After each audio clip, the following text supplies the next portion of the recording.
Chapter 334. Yushu's group of 4 had a good time at the Shuangyang meeting. When it was almost sunset, they reluctantly returned home. They had dinner at Wangji Tower. Yushu thought that she did not plan to go out tomorrow, so she asked Lin Fu to bring the accounts of the past few days. She looked through them and put them back after making sure that there were no discrepancies. Feng Xiaomiao had left earlier.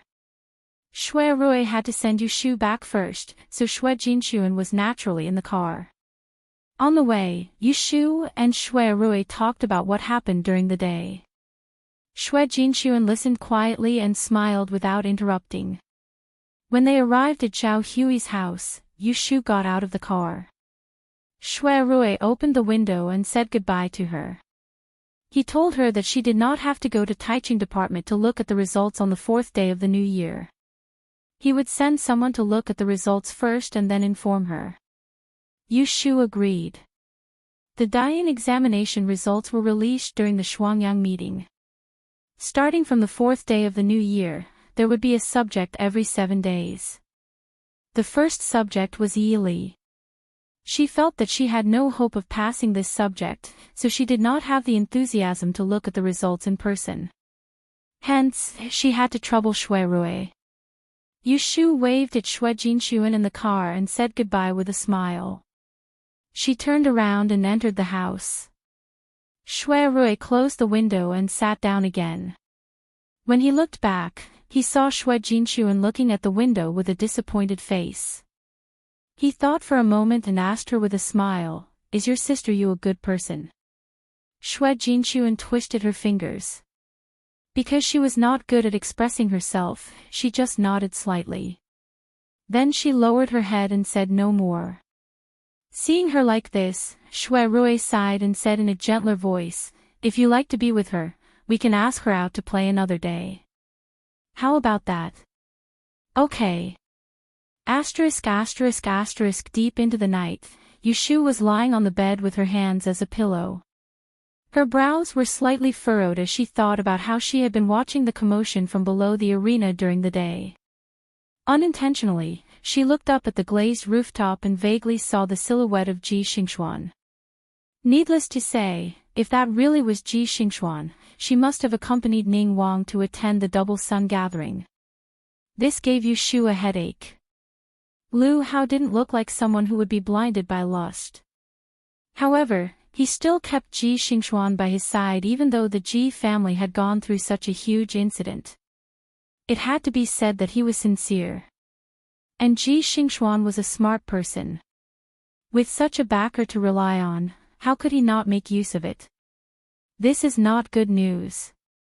Yushu thinks it over and over again. She always feels that she has a family now. Being stared at from behind by such a deadly enemy, her life is very unreliable. She has to be on guard against thieves and thieves. It seems that I have to make a trip to Zhenren Yuan. I'll spend some money to hire a skilled fighter. In the future, when I go out alone, I'll have to bring a guard with me. Yushu muttered to herself. She quickly made up her mind to go shopping the next day. She turned over, wrapped herself in the blanket, and fell asleep. Yushu had seen the accounts yesterday. Lin Fu originally thought that she wouldn't come today. Who knew that early in the morning, when he had just changed his clothes and came downstairs, he saw Yushu open the back door and walk in. "Miss Old Lin, good morning." Yushu greeted the fat steward. Seeing the confusion in his eyes, she pointed upstairs and explained, "I'm here to get something." Lin Fu asked, "Have you eaten breakfast?" "I ate on the way. There's no need to prepare anything for me. I'll leave in a while. You can go do what you need to do." Yushu waved her hand at him and went up to the 2nd floor. She used the key to open the door and entered the room she used. Turning into the side restroom, she pulled out a medium-sized box from under the bed. She took it to the table and opened it. Inside the box was her private money. There was a stack of banknotes that she'd extorted from the Ji family. There were also some bits and pieces that she earned from doing fortune-telling. Although she had used some of it, there was still a lot left. She made an inventory. There was about 1,000 taels left. Yushu took the money bag and put the bits and pieces of silver in it. She folded the banknotes and put them in her pocket.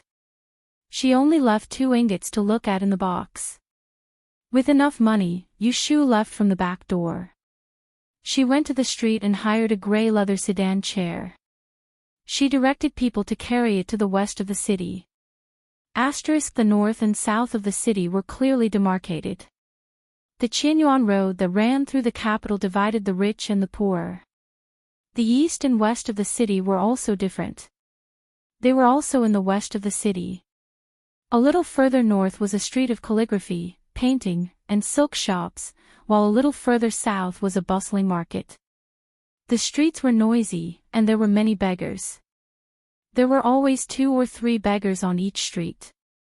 Yushu liked to recognize the way, so she didn't just sit in the sedan chair. Instead, she hung up the curtain and looked all the way. She was looking at the street to see if there were any new snacks that she could buy and bring back for Yu Xiaoxiu to try. Suddenly, she saw a few unkempt beggars chasing a limping clay figurine out of an alley. In a moment, they rushed to the middle of the street, and her sedan chair happened to block their way. The clay figurine that was being chased lost its balance and fell to the ground. The people chasing it caught up and grabbed its hair and began to wrestle with it. The sedan chair bearers were shocked and stopped. They were blocked by the people in front of them and couldn't pass. "Bastard, how dare you steal food and drink in our territory?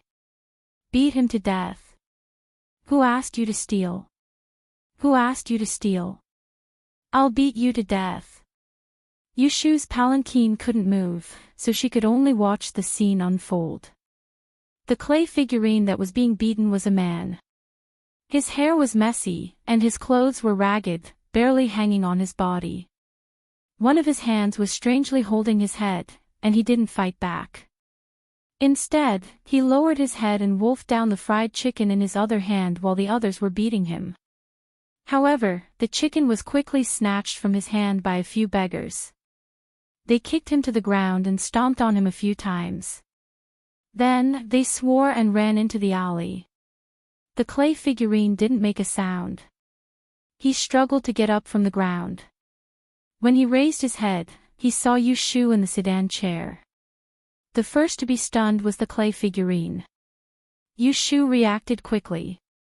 She recognized the man as soon as she saw the ugly centipede-like scar on the man's unshaven face. She was so shocked that her mouth dropped open. Wasn't this the deputy leader of Autumn Osmanthus Lane's Evergreen Gang? The brother Hai, that Qiu Biao and the others hired to kill her. Why was Qiu Biao and Bai Qing beheaded in public? Shouldn't they be locked up in prison? Just as Yushu was bewildered, the clay figurine panicked and retreated a few steps. He dragged his half-crippled leg and ran into the alley behind him. When Yushu came back to her senses, the clay figurine had already run far away. Yushu anxiously clung to the window and wanted to get out of the sedan chair.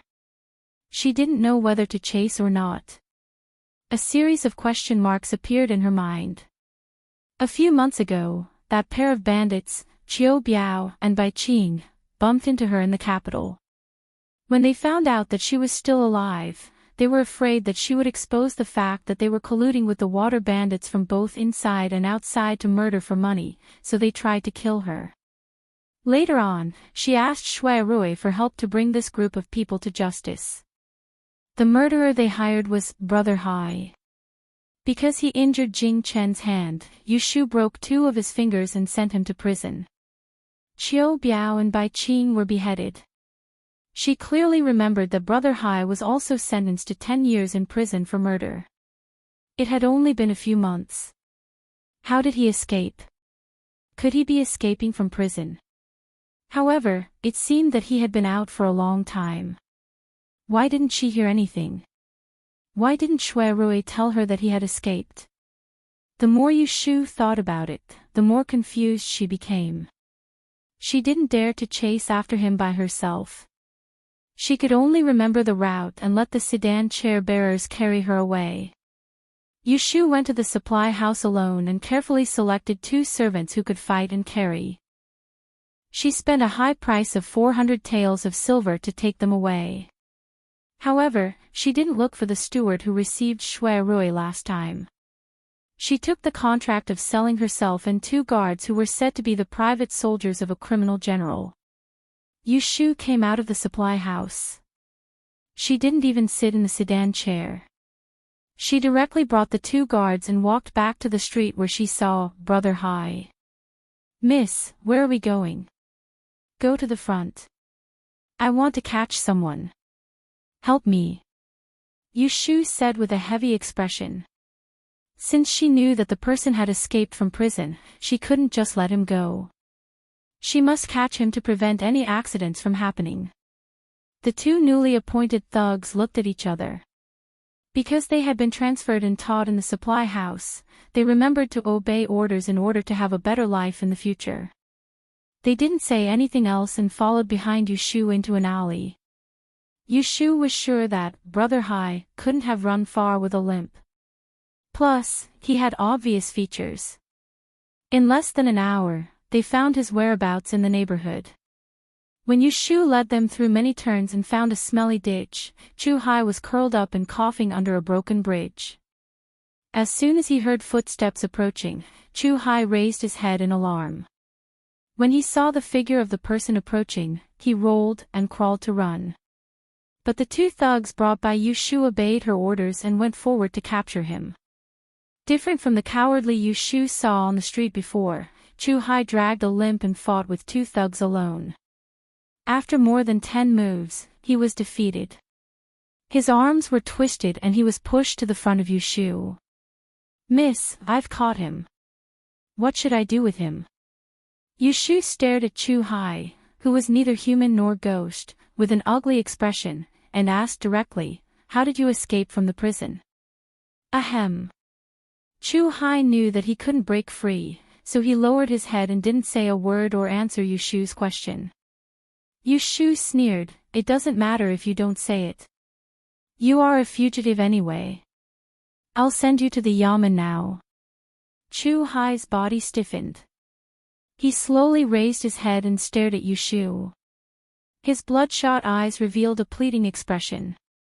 "I was just paid by someone to eliminate a disaster for them. There is no hatred between us." Cough, cough, cough. "I attacked you, but you also cut off 2 of my fingers. So, we are even. If you let me go, I swear to God that I will never seek revenge on you in the future. Otherwise, I will die a horrible death, otherwise."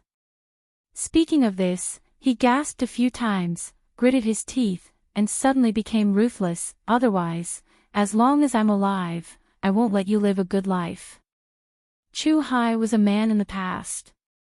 He had some guts. He was under the control of others, but he still dared to threaten. If Yushu was timid, she might be scared by him. But this woman had experienced death, so she wouldn't be scared by his bluff. Chapter 335. After Yushu caught Chu Hai, she did not bring him back to her home. Instead, she went to Huixing Street in the south of the city. Speaking of which, this small courtyard with 3 rooms was the first place Yushu had settled down after coming to the capital. Later, when Xia Mingming returned to Xia Zhang's home and Zhao Hui and her husband came to the capital to look for someone, the 2 of them moved over and this place became vacant. The security in the south of the city was not as good as the north of the city. When people saw someone carrying a beggar on the street in broad daylight, they only looked at it out of curiosity and did not ask anything. Yushu walked in front and led the way. When they reached the entrance of the small courtyard, she put her hand into the gap under the threshold and took out the spare key. She unlocked the door and signaled the 2 men she just bought to bring Chu Hai in. She turned around and hung the door bolt. The small courtyard had not been cleaned for a period of time, so there was a layer of dust inside and outside. Yushu pushed the door open and entered the central room. She asked them to casually throw Chu-hai on the ground. She touched the dust on the table and dusted her hands. She walked back and forth in the room with her hands behind her back before she stopped. She turned around and looked at the two men who were doubting her. I did not say it clearly in the concubine. The steward there must have told you that I bought you to be the guards of the concubine. In fact, that is not the case. You see, I am a young woman going out alone, so you must be suspicious. I might as well tell you that I am a customer. I am a teacher, so I don't care about the customs. I used the money to buy you back. If I want you to guard the door at night, it will be a waste of your talents. Here is a task for you to do. If you do it well, I will treat you as my subordinates in the future. In the future, I might even help you get rid of your slave status. At this point, the two martial artists' faces were already filled with shock. They looked like they didn't believe her, but Yushu didn't want them to believe her for a while. She just wanted to scare them into working for her. That was enough. Do you understand what I'm saying? Yushu asked again. The two martial artists weren't untactful. One of them was good at reading the situation. He stealthily pulled on the other and stepped forward. Cupping his hands in obeisance to Yushu, he lowered his head and said sincerely, "Since I, Shohu, am already Mrs. Person, I will naturally follow Mrs. Lead and follow your orders. I will listen to Mrs. Instructions."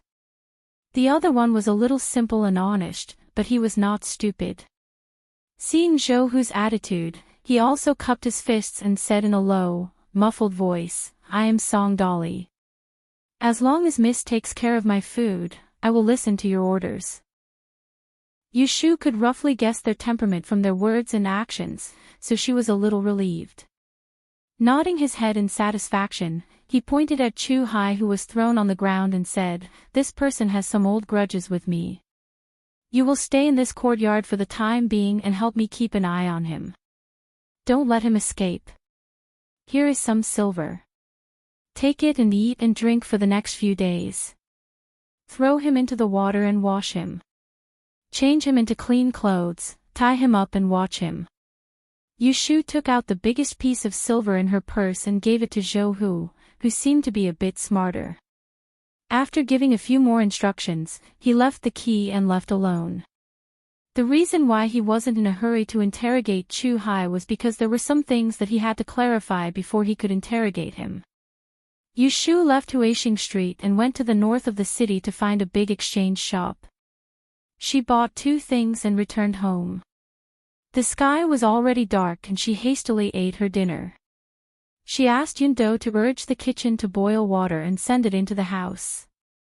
After taking a bath and changing clothes, she placed the small incense burner she bought in the afternoon on the tea table. She opened a small enamel box and took out a piece of ambergris. She burned it in the burner.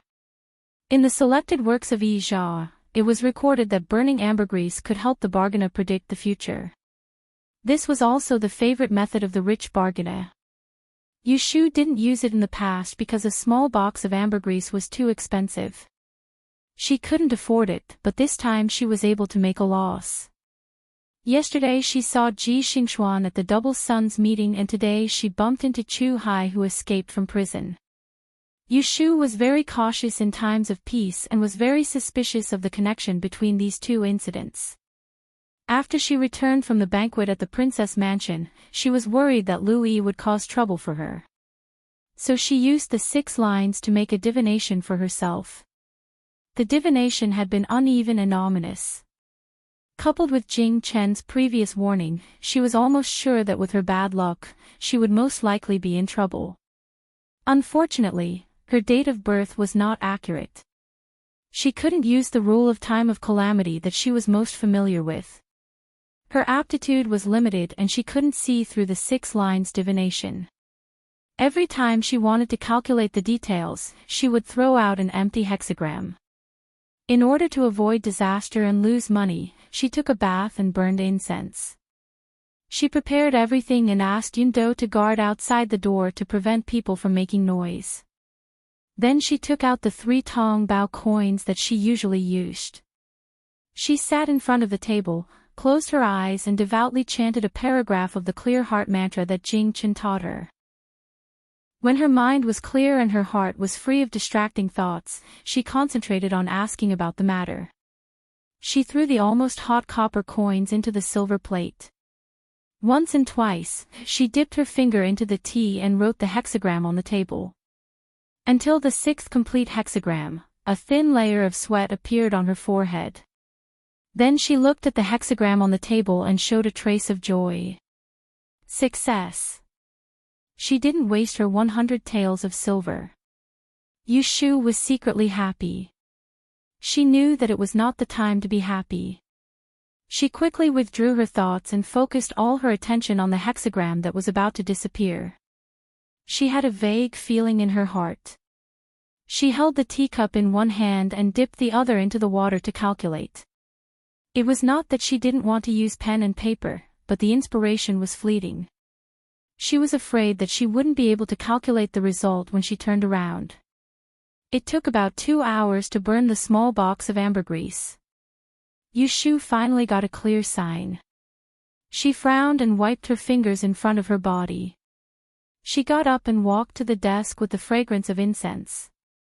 She grinded the ink thoughtfully and dipped the pen into the paper to write, February 13th, avoid water, fatal disaster.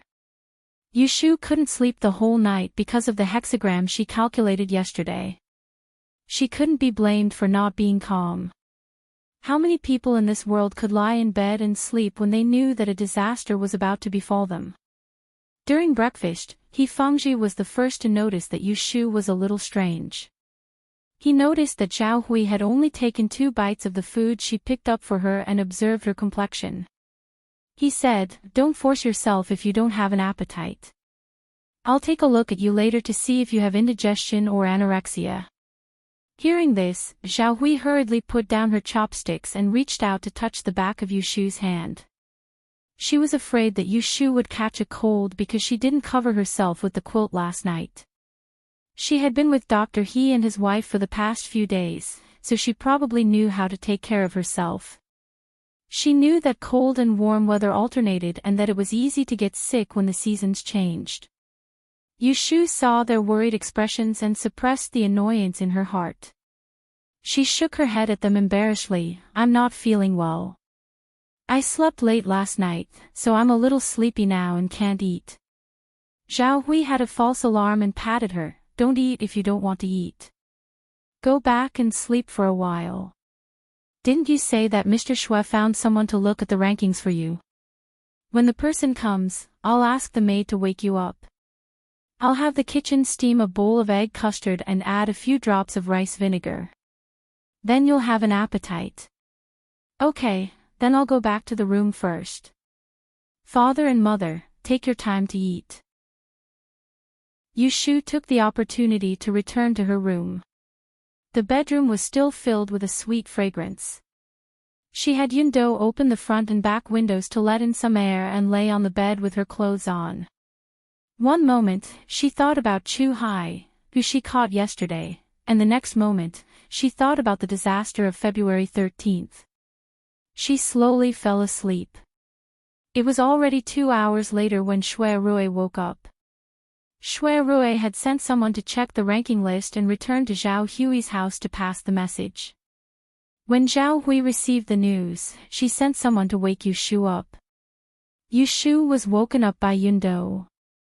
She rubbed her face and sat up. As she put on her shoes, she casually asked, "What did they say? Did you pass this test?" There were 6 subjects in the De Yuan examination. There were 100 people who could enter the rankings for each subject. Those who could pass one of the subjects would be called Teacher E and would be registered with the Celestial Commissioner.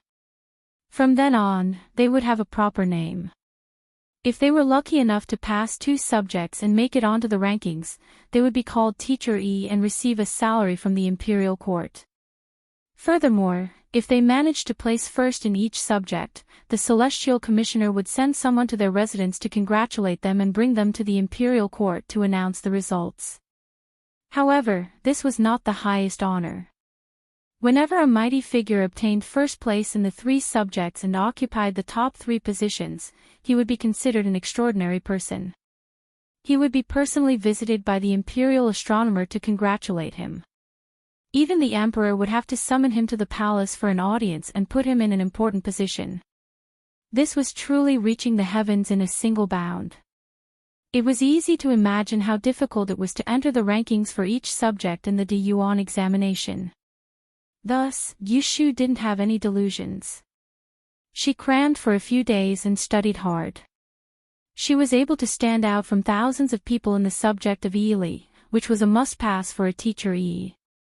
She knew that reasoning wasn't her forte. As expected, Yundo stuttered and didn't dare to say it directly. Yushu didn't make things difficult for her. She smiled and put on her shoes, got off the bed, and went to the front yard to listen to the news. When she entered the living room, she saw that Zhao Hui and He Fengji were both seated. However, she didn't see anyone who came to report the news. They must have been sent away. The husband and wife were talking in low voices. When they saw Yushu enter, they stopped. "Xiao Yu, you're here." Zhao Hui raised her hand and called for Yushu to come over. She pulled her to sit down and patted her hand. She gently said, "Just now, Sir Shui sent someone over. Tai Qingxi has already removed the rankings. He said that only 70 people passed this subject. It's not strange that you weren't on the list." Zhao Hui was afraid that Yushu wouldn't be happy because she didn't pass the test, so she carefully passed the message. Who knew that Yushu would smile and comfort her? "Mother, don't worry.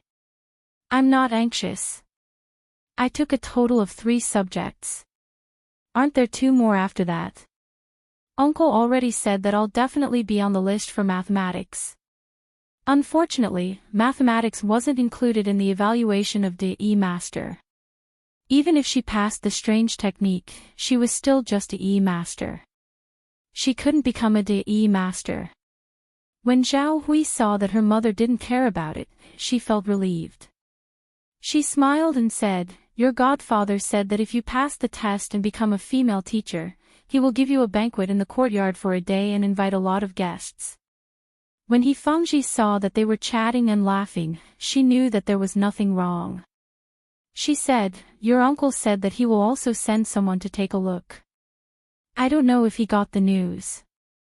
I will send someone to inform him so that he won't be anxious." Chapter 336. When Pei Jing learned that Yushu didn't pass the first exam, he sent someone to deliver a letter to her that night to comfort her. Early the next morning, he actually came to visit Yushu. In addition to a good horse that was promised to Yushu, he also brought a cart of construction materials and 2 masons. He came to build a stable for the horse. Pei Jing's arrival dispelled some of the dark clouds in Yushu's heart. She circled around the dark red horse that Pei Jing was leading a few times. She touched it here and there. The horse had a good temper. When it saw that she was a stranger, it only snorted twice and shook its head uncomfortably. It didn't kick back and let her touch it. He Fengji, who went out late today, also came to join in the fun. Zhao Hui was afraid that the horse would startle, so she didn't come out from the backyard. Pei Jing smiled as he explained to Yushu from the side, "This is an excellent match between a Grade 1 horse and a Gui Nan mare.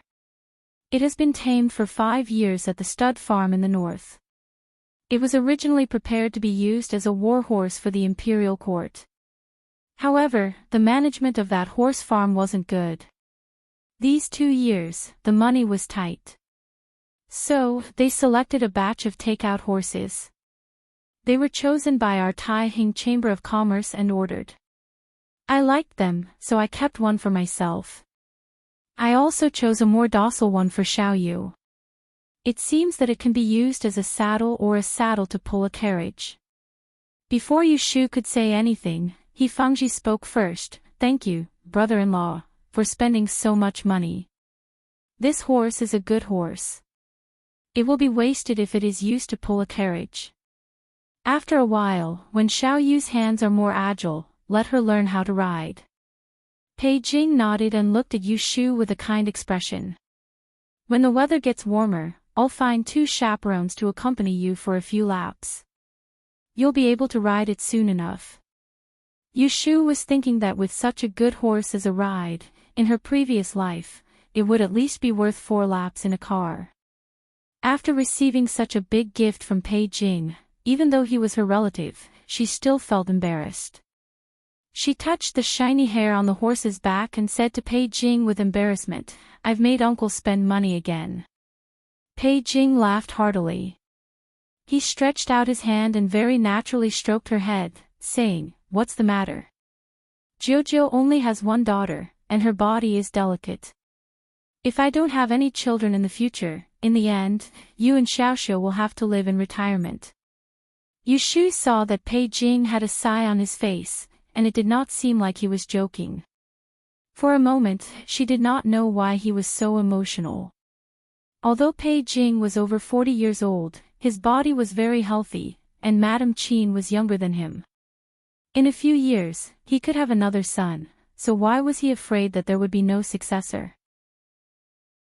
Although she was doubtful, she did not show it on her face. She only followed Pei Jing's words and said, "Jojo is an elder like father and mother. In the future, Xiaoxiu and I should provide for him." Seeing her attitude, Pei Jing and He Fangji were very optimistic. They smiled and nodded, then went into the inner hall to talk. She was left in the courtyard to get close to the horse. Yu Shu was raising her head to stroke the hair of the new resident, when she heard someone call her. Mississippi. Yu Shu turned around and saw Bai Ran crossing the courtyard door. She stood not far away and passed on a message. "Young master heard that Master Pei came and wanted to come out to pay his respects, so he asked me to come and ask." How could Yu Shu not guess what Yu Xiaoxiu was thinking? He said he wanted to pay his respects to Pei Jing, so he must have heard about the horse and wanted to come out to take a look.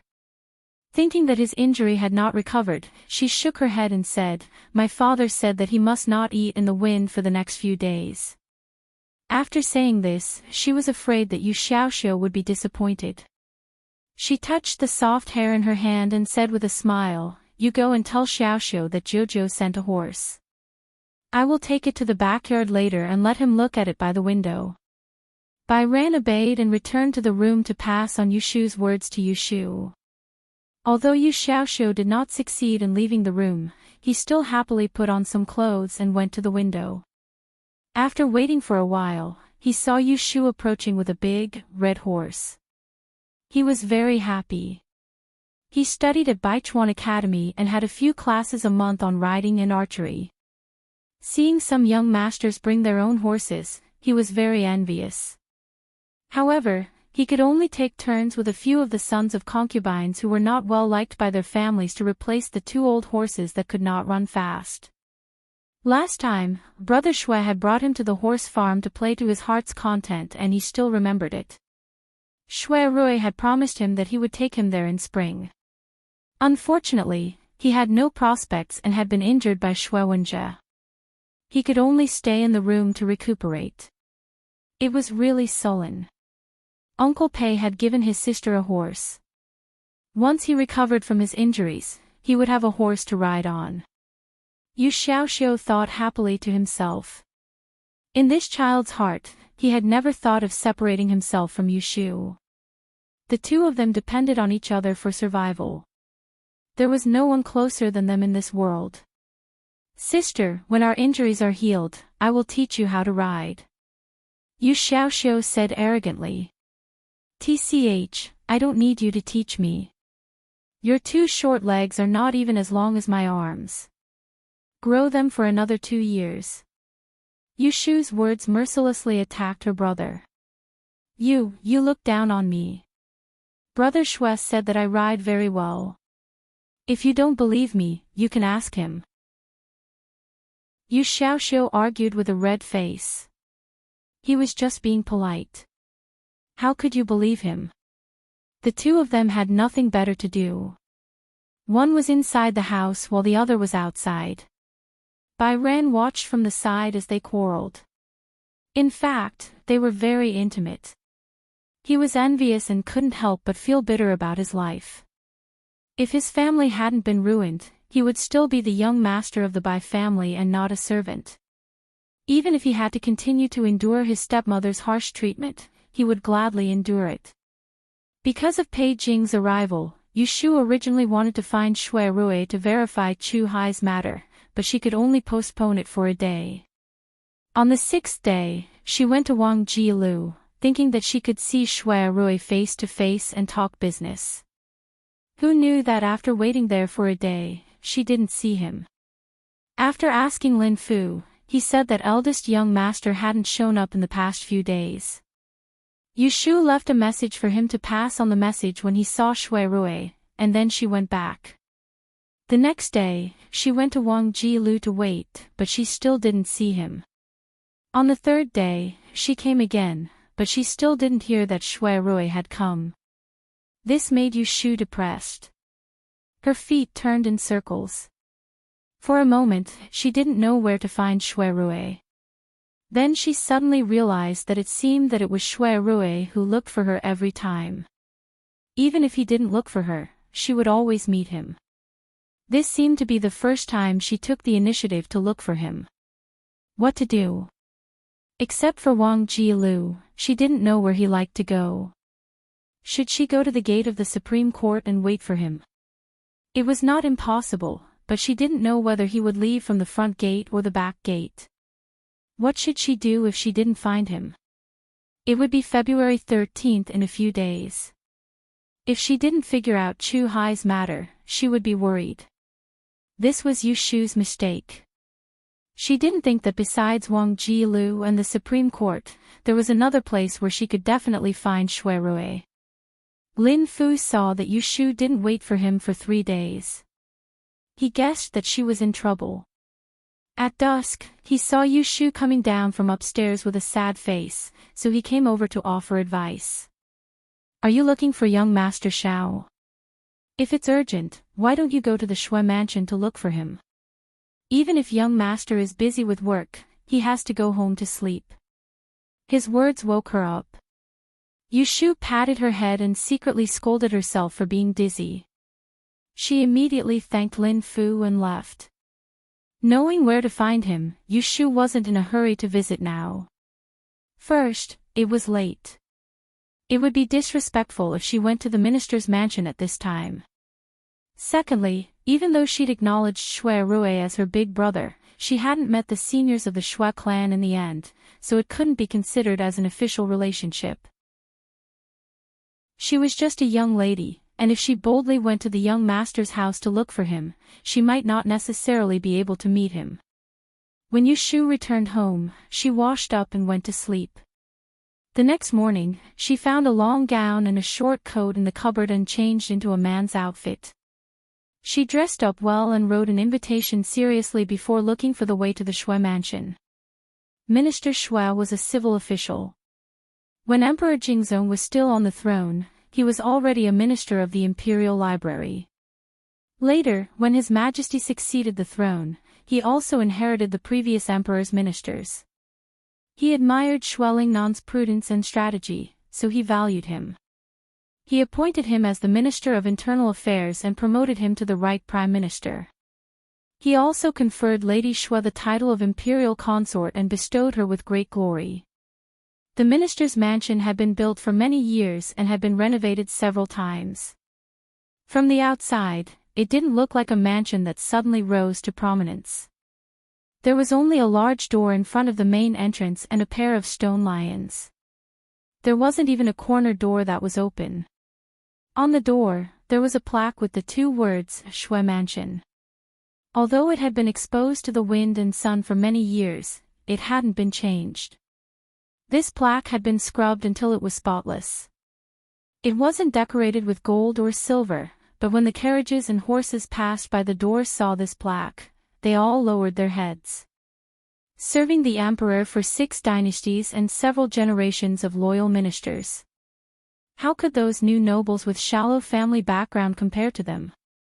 Yu Shu got out of the sedan chair at the street corner. After inquiring that the Shui mansion was in front of her, she walked to the door and confirmed that the plaque on the door was correct.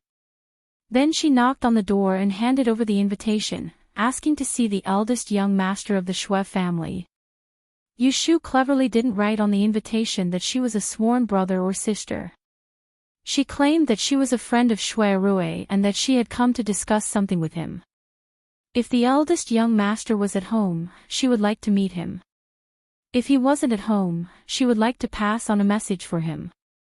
The gatekeeper of the Shui family didn't say anything. When the gatekeeper saw Yu Shu dressed as a servant, he politely told her, "The eldest young master has just gone out. There are rules in our mansion that servants are not allowed to pass on a message for the master, and they are not allowed to tell the master's whereabouts to outsiders. If you have something to do, you may come back tomorrow." Hearing this, Yu Shu regretted that she didn't come earlier. Knowing that she couldn't get the whereabouts of Shui Rui from the gatekeeper, she reluctantly nodded and turned away with a sad face. Walking on the road, she thought that it was not a good idea to delay it one day after another. Chu Hai was still locked in Huixing Street. She couldn't just let him go like this. Since she couldn't find Shui Rui in a short time, it was better to interrogate him first. At most, it was not easy to force Chu Hai to tell the truth. Thinking of this, Yu Shu quickened her pace. Not long after she walked, a person she knew came out of the gate of the Shui mansion. Chapter 337. Yu Shu handed Chu Hai over to the two guards, Zhou Hu and Song Dolly, whom she had bought from the orphanage. They were very responsible, washing Chu Hai, who was as dirty as a beggar, and changing him into clean clothes. They also took care of the wounds on his body. When Yu Shu came again, Shui Hai no longer looked like the beggar from a few days ago. Yu Shu stood at the door with her hands behind her back, looking at Chu Hai, who was tied to a chair and pretending to be dead. She asked Zhou Hu, "Has he been obedient these days?" Before Zhou Hu could reply, Song Dolly angrily said, "What's there to be honest about? This morning, when Big Brother Zhou was feeding him, he secretly broke the rope. He even used his head to hit people, trying to escape. He hasn't had a moment of peace these past few days. Luckily, us two brothers are strong enough to subdue him." Seeing Yu Shu frown, Zhou Hu quickly lowered his head and said, "Miss, I was careless and almost let him escape this morning. Please punish me. This is not your fault." Yu Shu smiled at Zhou Hu and turned to look at the skinny Chu Hai. She suddenly said in a cold voice, "It seems that he has too much strength. From today onwards, just feeding him one meal at night will be enough." No matter how pitiful Chu Hai looked, to Yu Shu, he was someone who had once wanted her life. He was not worthy of her sympathy. "Go to the door and guard, I have something to ask him." Yu Shu raised her hand and gestured to Zhou Hu and Song Hu. Zhou Hu had tied Chu Hai up firmly in the morning, so he was not worried that he would break free and hurt anyone. He said to Yu Shu, "Then miss, be careful. If there is anything wrong, just shout for me." He then dragged Song Dolly to the door. Yu Shu closed the door, picked up a stool, and sat down less than 5 feet away from Chu Hai. She lifted her foot and kicked his calf. She didn't use much strength. Chu Hai closed his eyes and pursed his lips. He did not move, as if what Yu Shu kicked was the stool and not his leg. Yu Shu pouted. He raised his leg and kicked Chu Hai again. But this time, he didn't hold back.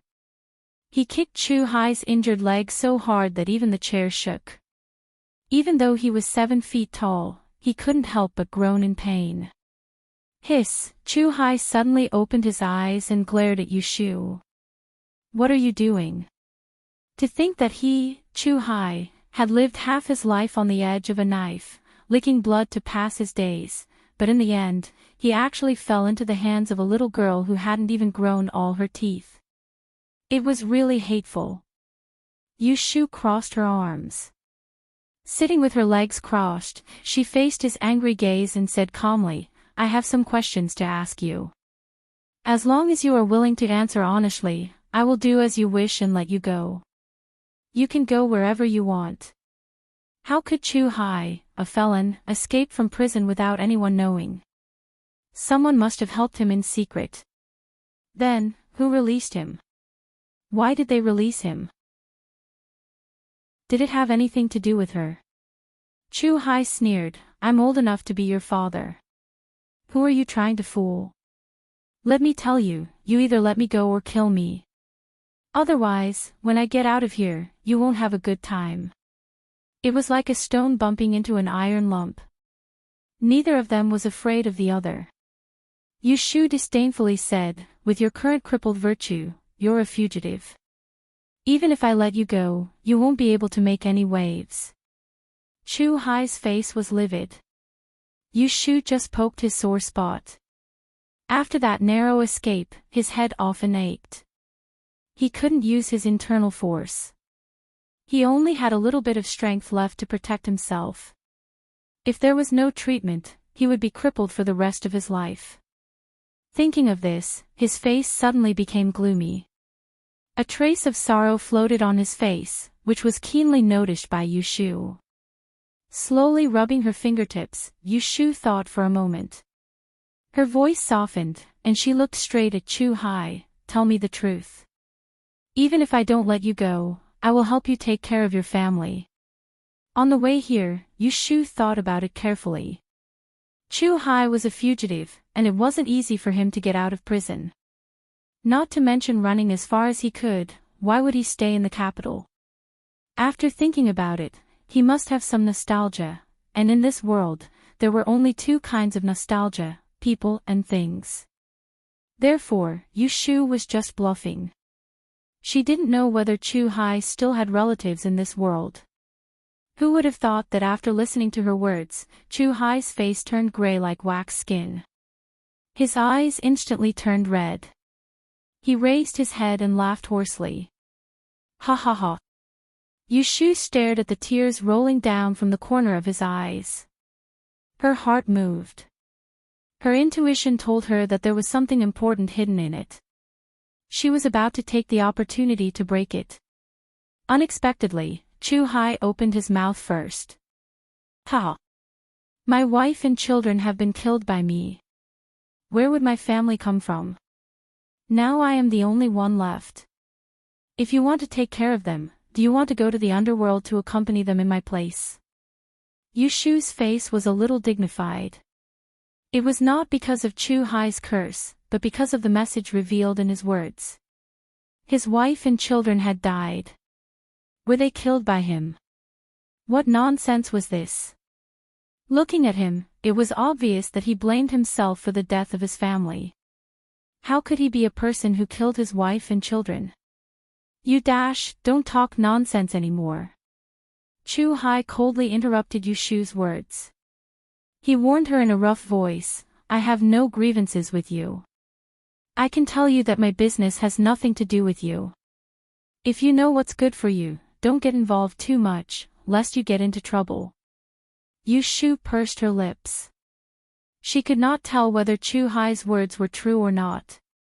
She wanted to continue the interrogation, but no matter how she tried, she could not let Chu Hai speak again.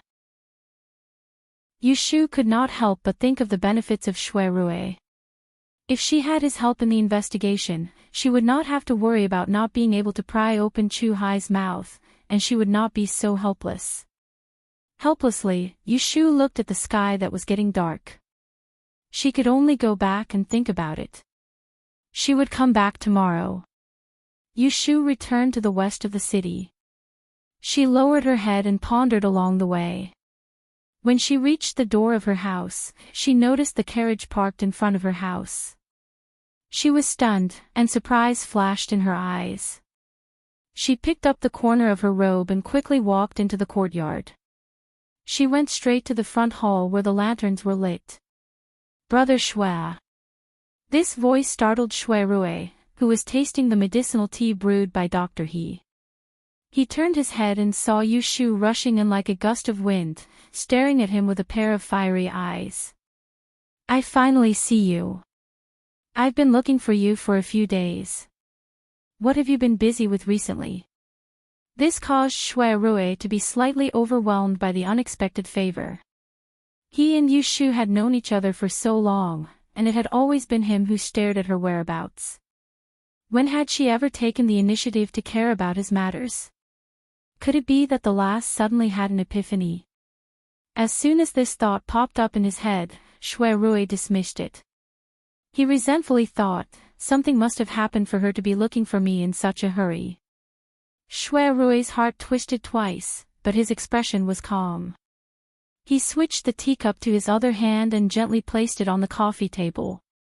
Then, he gave an exceptionally amiable smile to Yu Shu, whom he had not seen for a few days. It's all an errand from the higher-ups, not worth mentioning. But did you come to the residence to look for me today? Yes. Yu Shu was not charmed by Shui Rui's smiling face. She turned her head and saw that He Fengji was still there. There were some things that were not convenient to say, so she said, "Godfather, I have something to discuss with Brother Shui. I'm going out for a walk. I'll be back in a while." He Fengji knew that Yu Shu would be a female teacher in the future. Unlike ordinary unmarried women, as an elder, he did not care about her actions. He nodded and let them go. Then, the two went out of the door. Yu Shu was in front, and Shui Rui was 2 steps behind. They went out of the door and walked a dozen steps to the east. They walked under the shadow of the lanterns hanging on the wall of other people's houses. Yu Shu paused for a moment and turned her head to Shui Rui and said, "Brother Shui, do you still remember Bai Qing and Qiu Biao?" Shui Rui said, "I remember." "What's wrong? Weren't they all beheaded? Why did you mention it? Could it be that there are fish that escaped the net?" Speaking to this point, his expression could not help but become serious. In the past, Yu Shu and her younger brother went to the capital with a group of merchants, but they mistakenly boarded a pirate ship. The leader of the merchant group and the head of the escorting escort were both prostitutes. For the sake of the ship's valuables, they worked together with a group of pirates from the inside and outside, causing the lives of a whole ship's passengers. Only Yu Shu and the others were lucky enough to escape. Later on, with the help of Shui Rui, Yu Shu and her brother were able to catch all the evil bandits in one fell swoop. He caught all the evil thieves in one fell swoop, beheaded them, and imprisoned them. Yu Shu looked at him and shook her head, saying, "It's not them. It's the other one. It's the day we arrested them. Didn't they hire another assassin to chase me to my house and assassinate me? That person died in the hands of Jing Chen and you. He was sentenced to 10 years in prison. You're well informed. Have you heard anything recently? What happened to that person?" Shui Rui's expression changed slightly. He stopped and frowned, saying, "Yes, I was so busy that I forgot to tell you about it." Yu Shu hurriedly asked, "What is it?" Shui Rui said, "That man surnamed Chu committed suicide by hitting the wall in prison. He's dead." Yu Shu was stunned. Dead? Dead? Chu Hai in prison was dead. Then who was locked in the small courtyard by her? Was it a ghost? Yes, he's dead. No, Chu Hai was obviously alive. She couldn't tell whether he was a human or a ghost. Shui Rui saw Yu Shu's uncertain expression, so he stopped and turned around.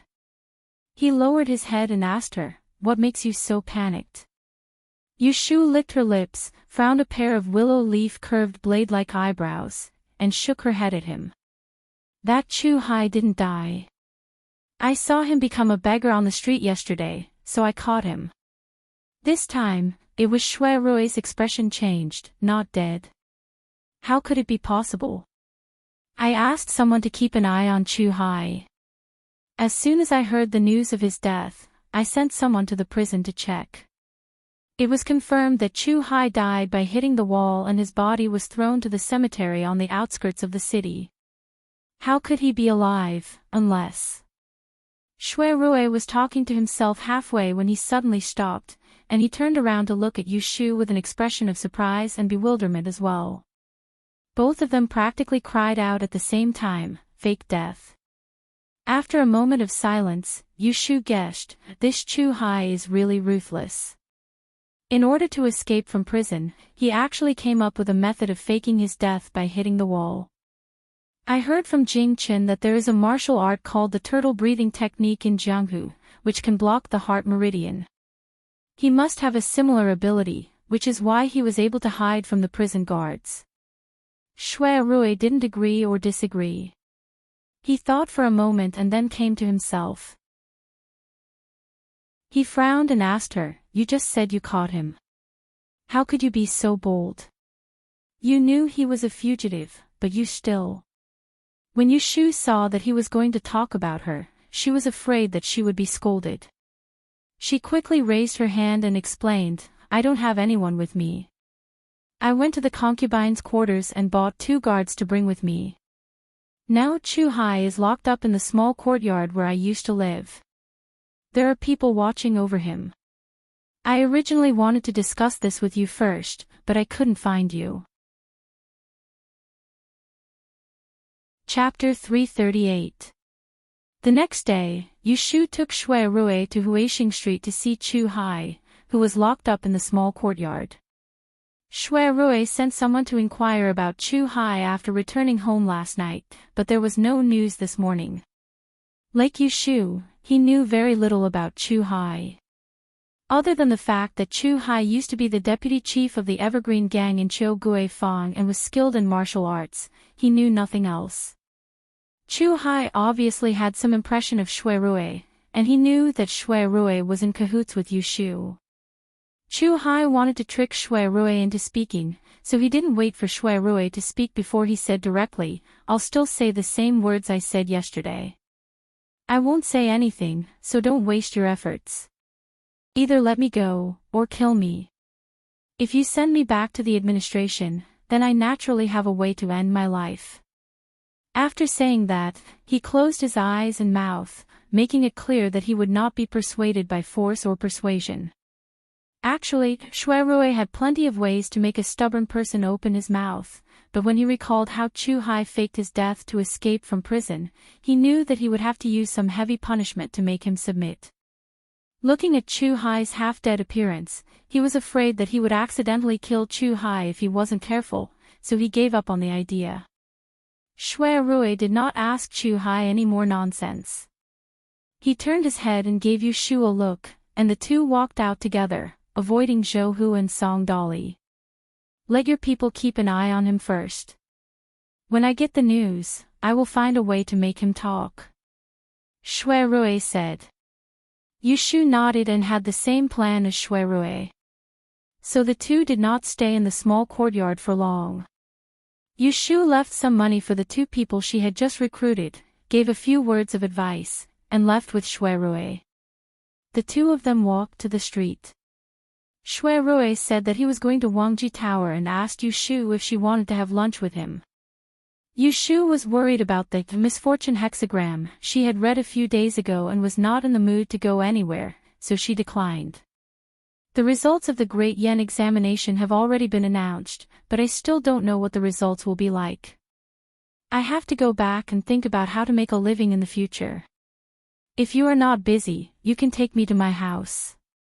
If you are busy, I will go ahead and hire a sedan chair. Sitting in a sedan chair was cheaper than sitting in a horse carriage. These past few days, Shu had spent a lot of money, and her heart ached for money again. Rui smiled, "It's not that long. Let's go, I'll send you off." The 2 of them got into the car. Rui first poured a cup of tea and handed it to Shu.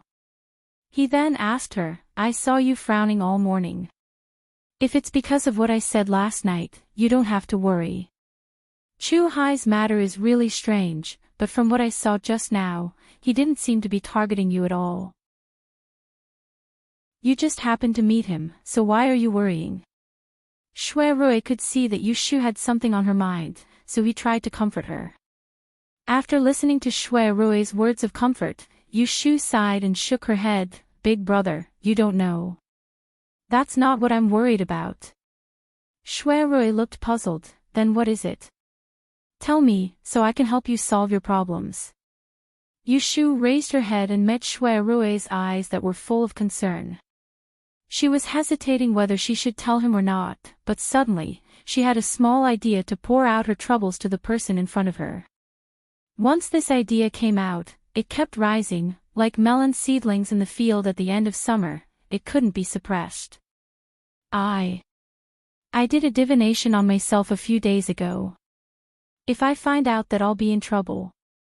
When Shui Rui saw Yushu speak these words hesitantly, he hesitated for a moment before his expression became slightly heavy. He understood Yushu's temper very well.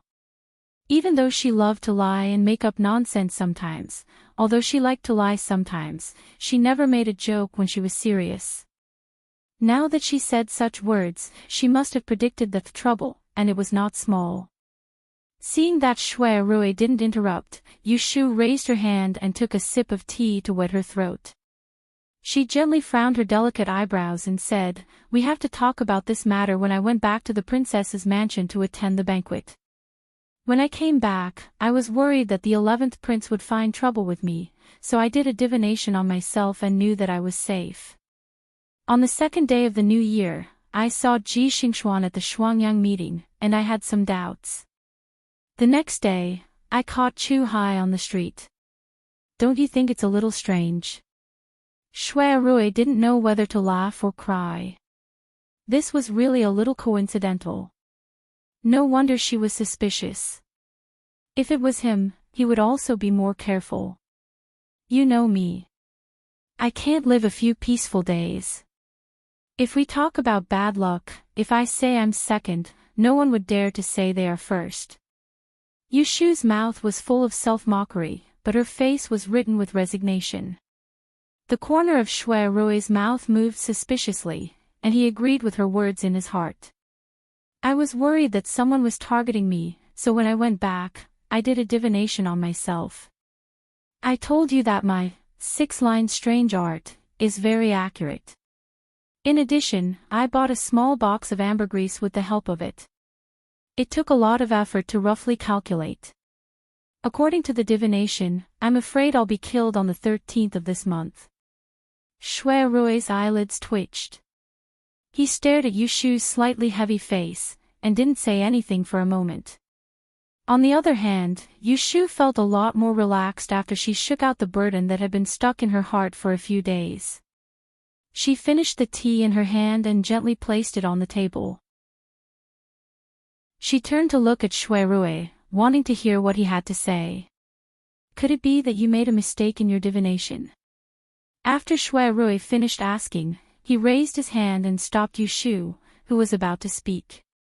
He calmly told her, "As for the 7th and 11th princes, I dare to boast shamelessly that they won't do anything to you. At least, they won't do anything during the Shuangyang meeting. As for Chu Hai, you've also seen him. With his appearance, he can't do anything to you. Other than that, you don't have any other enemies, so how could you be killed? I think you're being paranoid." Hearing this, Yushu didn't rush to explain. Instead, she recalled an old incident that happened half a year ago.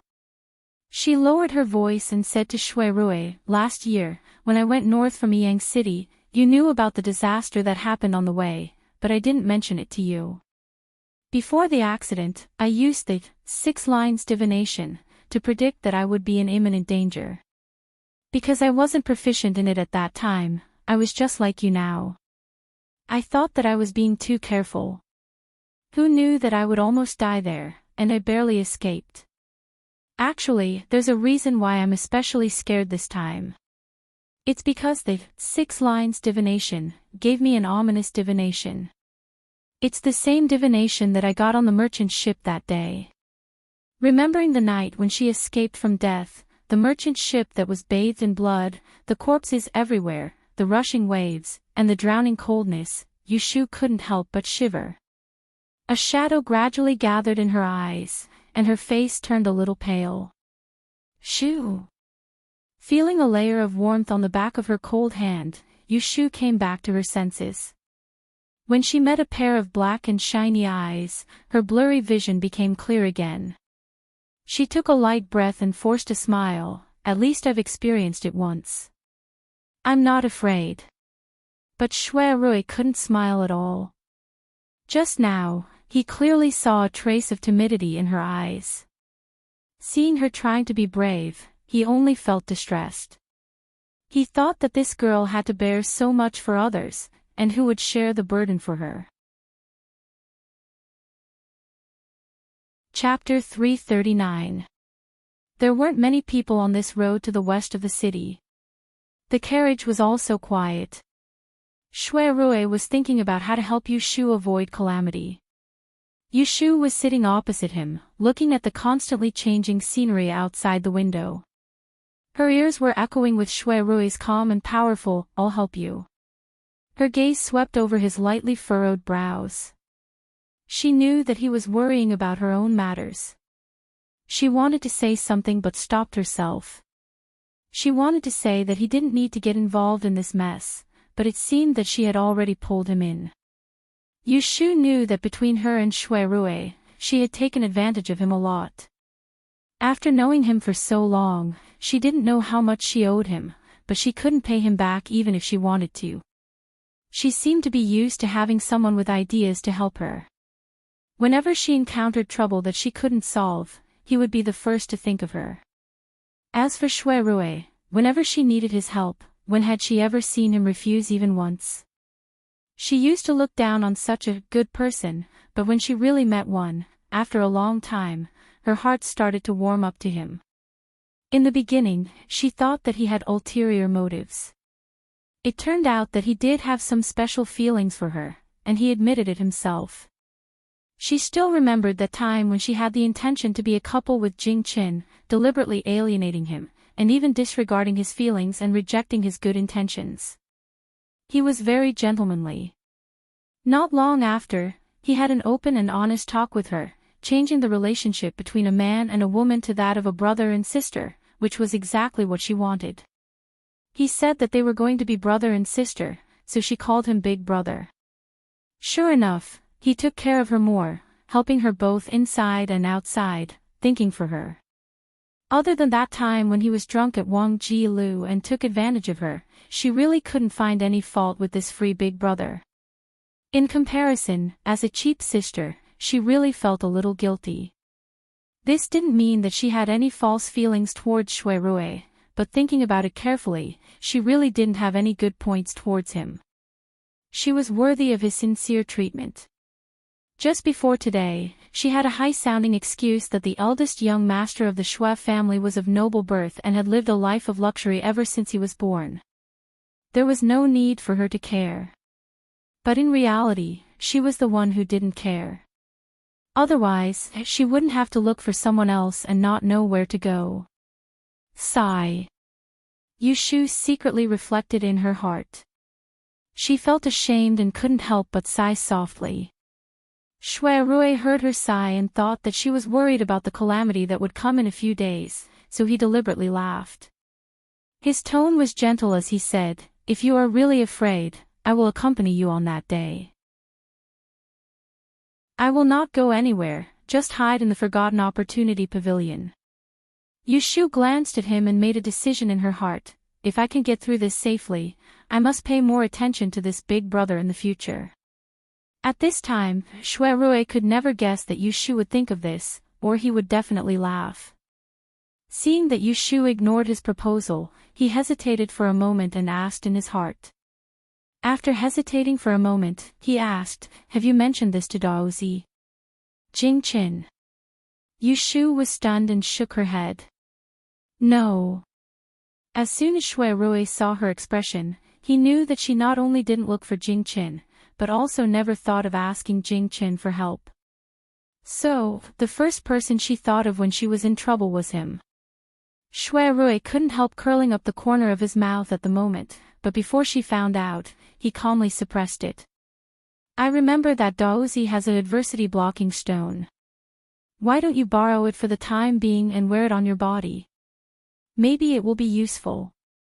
He didn't want to see Yu Shu and Jing Chen being intimate, but it was related to her safety, so he couldn't be selfish. After being reminded by Shui Rui, Yu Shu remembered that there was still that good thing. She patted her forehead and said gloomily, "Look at my memory, I can borrow it." When Jing Chen lost his memory, the yellow frost stone had been kept by her. Later, she used that small strange stone to trick Ji Xingxuan and her grandson. But during the Supreme Court's investigation of the case, the yellow frost stone was handed in as evidence. After several procedures, it was finally returned to its original owner and was now in Jing Chen's hands. Then I'll go to the princess mansion to find him. No hurry, you won't see him even if you go now. Shui Rui saw that Yu Shu was confused and explained, Dozi has received the imperial edict and has to attend the Shuangyang conference. Recently, he has been summoned to the palace to report to His Majesty every 2 or 3 days. Right now, he is either with the princes on the Chunlan River or has returned to the palace. Speaking of this, he saw that Yu Shu had a difficult expression and said, "Why don't I send someone to the princess mansion to deliver a letter for you? You can go find him tomorrow. You won't find him empty-handed." Yu Shu counted the days. Today was the 10th. Tomorrow and the day after, there were 2 more days. She didn't seem to be in a hurry, so she agreed, "That's good. Then I'll have to trouble Big Brother." Because there was someone to discuss with and a disaster was imminent, Yu Shu couldn't help but feel more confident. After returning home, she didn't dive into her room to do calculations like she did a few days ago.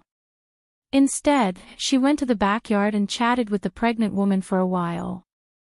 Then, she wandered to the side of the newly built stable with her hands behind her back to visit her beloved horse, Little Red. "Little Red, I'm sorry that you can only stay here and can't go out. When your master's days are stable, I'll take you out for a walk. Come, master will feed you grass. Eat more. When you are strong, you can carry me everywhere in the future." Little Red, who was chewing grass with her head down, heard the noise. She tilted her huge head and squinted at the human who was standing on the other side of the trough and adding grass. She recognized that this was the master who combed her mane every day, so she dawdled over and stuck out half of her head to show goodwill. This was so that she could eat comfortably every time in the future. When Yu Shu saw that this Miss Horse was close to her, she chuckled a few times and fed it with grass. She scratched its neck with one hand and called out, "Little Red, Little Red." She was trying to let it adapt to this simple new name. Although she had been very busy these days, she didn't forget Pei Jing's instructions. She had to take time out every day to get close to the horse and cultivate their relationship. She couldn't just stop eating and drinking because of a bad omen. After feeding the horse, Yu Shu returned to the room and asked Yun Do to fetch water to wash her hands. There was still a while before dinner, so she sat at the desk and flipped through a book of Yi Shui. Gradually, she calmed down. When she read something reasonable, she reached out to pick up the pen and marked it. However, she saw a ball of little yellow hair under her pen holder.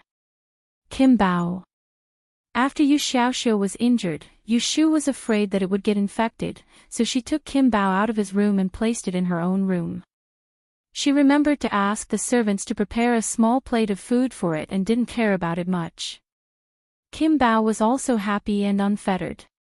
Except for not going to Zhao Hui and Yu Xiaoxiu's room, it ran around all day long.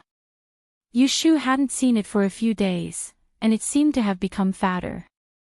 She didn't know where it was sneaking food. "You little rascal, don't make trouble in the kitchen, you know. If someone comes to me to complain, I won't forgive you." Yu Shu gently poked its little butt with the pen and warned it, regardless of whether it could understand human language or not. Squeak. Kim Bao raised its butt and dodged. Its 2 paws were supporting its chubby chin, and it was too lazy to move. Yu Shu ignored it and continued to copy until Yun Do came in to call her for dinner. After dinner, Yu Shu wasn't in a hurry to return to her room. She sat in the dining room in front of Zhao Hui and her husband's room to accompany them. He Fengji took his wife's pulse as usual. She was 7 months pregnant, and her belly was bulging. Zhao Hui couldn't walk steadily anymore.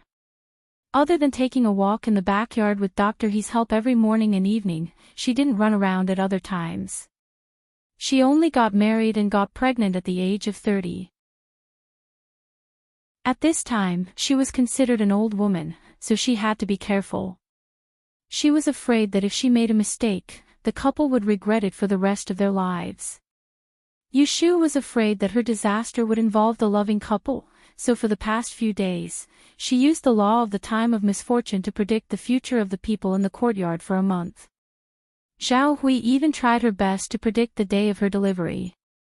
It was safe and there was nothing serious, which made her feel very relieved.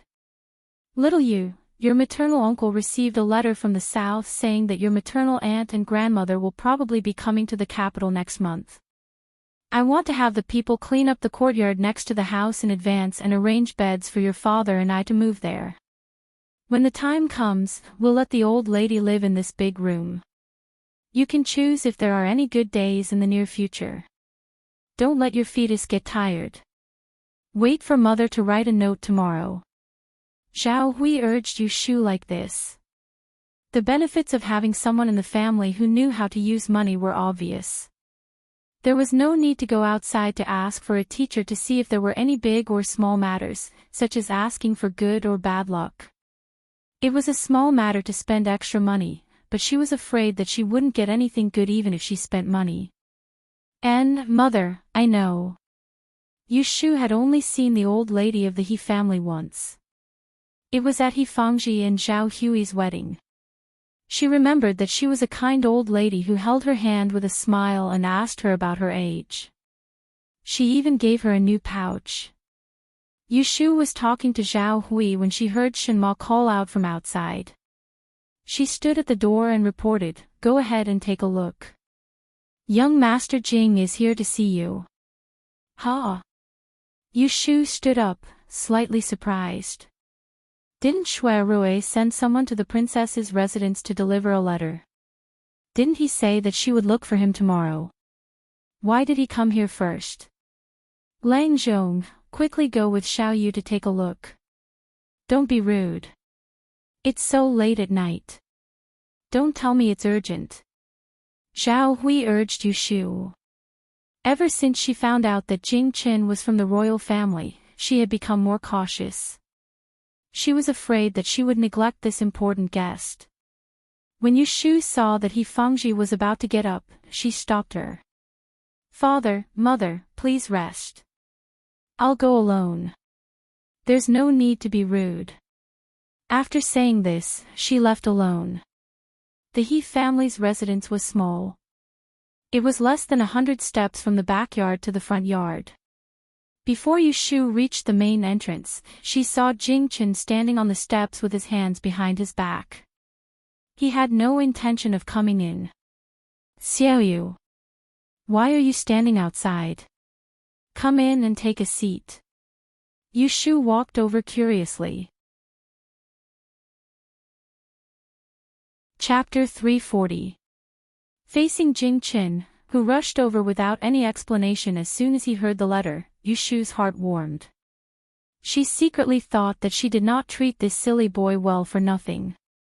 "Let's go, let's talk on the side." Yushu saw the 2 bodyguards following Jing Qin closely and pointed to a secluded place on the side of the road to avoid being seen and heard. "If you really said it, I will have big trouble recently." Yushu stopped and whispered to Jing Qin, "I want you to lend me the yellow frost stone for a while." On the first day of the first month, she and Jing Qin met at Wangji Tower to discuss the matter of teaching. When Jing Qin sent her back, he reminded her to be careful and said that her face was strange. It was not a lie. Jing Qin's eyebrows became a little nervous. With a pair of good eyes, he looked at Yushu's facial features and complexion. When he saw a mass of gray covering her nose and gallbladder, he knew that she was in trouble. He wanted to say that he would give her the yellow frost stone, but he could not bring it out at the moment. Seeing his hesitation, Yushu asked tentatively, "What's wrong? You didn't bring it with you." Jing Chen shook his head and showed a difficult expression. "I just gave the adversity-blocking stone to Shimmy the day before yesterday. She has a disaster to hide from recently." Jing Chen did not hide it and confessed the whereabouts of the Yellow Frost stone. When Yushu heard it, she knew that it was impossible for her to borrow the treasure to hide from danger. Although the Yellow Frost stone had a magical effect, it could only protect one person. If it was given to her, what would happen to Jing Chen's little Shimmy? The two were silent for a moment. Yushu was the first to laugh dryly. Before Jing Chen could speak again, she pretended to sigh and said pitifully, "Ah, what a coincidence. Forget it, first come, first served." After she finished speaking, she looked at Jing Chen. Seeing that he wanted to say something but hesitated a few times, he finally apologized to her. "Xiaoyu, I'm sorry. Junior Marshall sister's calamity was predicted by Uncle Master before she left the mountain. To be honest, she entered the human realm to experience the calamity. In the letter, Uncle Master entrusted me to protect her and gave her the Yellow Frost stone to wear. That's why I couldn't give it to you." Hearing Jing Chen's words, even though Yushu had already accepted it, her eyes still darkened and she felt a chill in her chest. She thought to herself, her safety was not as important as the safety of her junior sister. Friends of life and death could not compare to childhood sweethearts. Let's not talk about first come, first served. People's hearts were always biased. She could understand Jing Chen's dilemma. If they were in each other's shoes, if the ones in trouble were Jing Chen and Yu Xiaoxiu, what would she do? What she didn't want, let alone others. However, there are still many auspicious treasures in the princess residence. I'll go back and find them for you. Is that okay? Yushu raised her head and looked at Jing Chen's guilty face. She wanted to say no, but she couldn't bear to criticize this honest person. She squeezed out a smile and said, "That's good. You have to find a few more for me. I'll tell you first. If you break them, I won't return them to you." Seeing that Yushu didn't blame him, Jing Chen seemed to be relieved. He nodded and asked with concern, "Do you know what disaster you're talking about? Do you know what kind of disaster it is?" Hearing that he only asked now, Yushu restrained her expression and said calmly, "Actually, it's not that serious. I'm already prepared. I'm still confident that I can deal with it." "That's good." Jing Chen said seriously, "You know that I'm a sinful person. I'm afraid that I'll bring disaster to you. You should be careful." Although he had the 10,000-year funeral oration of the Dan Imperial tomb, and it wouldn't affect his body, he still couldn't rashly move his Tao heart. Once there was love and hate, it would be full of evil. "And I know." Yushu looked away from him and pointed to the guards and carriage not far away. She said, "Don't you still have to enter the palace? Go quickly. Don't delay." Jing Chen's mind was purer and didn't understand the fickleness of human emotions. He didn't know that his attitude had cooled Yushu's heart. "Okay, then I'll go first. I'll come find you tomorrow." Jing Chen and Yushu walked back to the carriage one after another. Before he got on the carriage, he remembered to say to her, "I've copied Shifu's Chaotic Sky Divination book. When the astrolabe is done, I'll send it to you." Yushu didn't have the mood to be happy about these worldly possessions. She smiled and watched him get into the palace-style carriage. He was escorted by the guards and left. Turning around, she entered the courtyard. Another night of tossing and turning. The next day, Yushu sat at the dining table with a pair of dark circles under her eyes. Zhao Hui saw her and said with distress, "You child, how many times have I told you not to stay up too late at night? I know you work hard, but you can't tire yourself out. Your father said it right, no matter how great one's ability is, it can't compare to a healthy body." After talking about Yushu, she went to scold Yundo, "You little girl, don't you know how to persuade your young lady? If she suffers at night again, turn off the light for her. Do you hear me?" Yundo looked at Yushu and didn't dare to agree.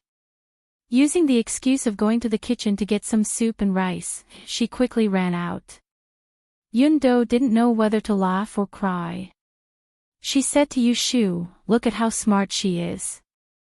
She only followed you for a few days and she already knows to look at your face." Yushu laughed. "Didn't you ask her to listen to me?"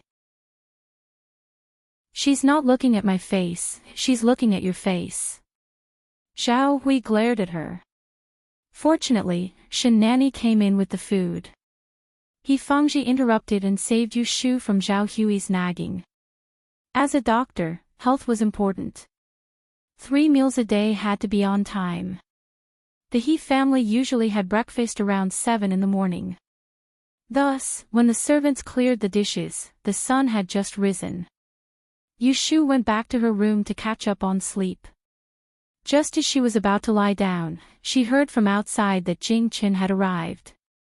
She yawned, got up, and went to the front to meet him. Because Jing Chen had to appear at the Shuangyang Association in the morning, he asked someone to carry the things he brought for Yushu to the living room. He gave her some instructions and left in a hurry. This time, Jing Chen had sent a total of 3 rare treasures. One of them was a 2 feet tall guanyin sitting on a lotus. It was said that it was a spiritual item that had been blessed by an eminent monk who had saved the world 2 dynasties ago. There was a long sword with jewels and pearls on its scabbard. It was said to have been equipped by a general who protected the country on the battlefield 100 years ago. Later, it was dispelled by an enlightened master. It was a treasure to ward off evil. The last one was a set of calligraphy set with sandalwood. It was said to have been written by the first Zhuang Yuan during the founding of the Dan kingdom. With a stroke of his brush, the Wenxiu star in the sky shone brightly. It was said that the Zhuang Yuan was the reincarnation of the Wenxiu star. This treasure was full of righteousness. These 3 treasures were all priceless. They should be the few treasures left in the princess's mansion.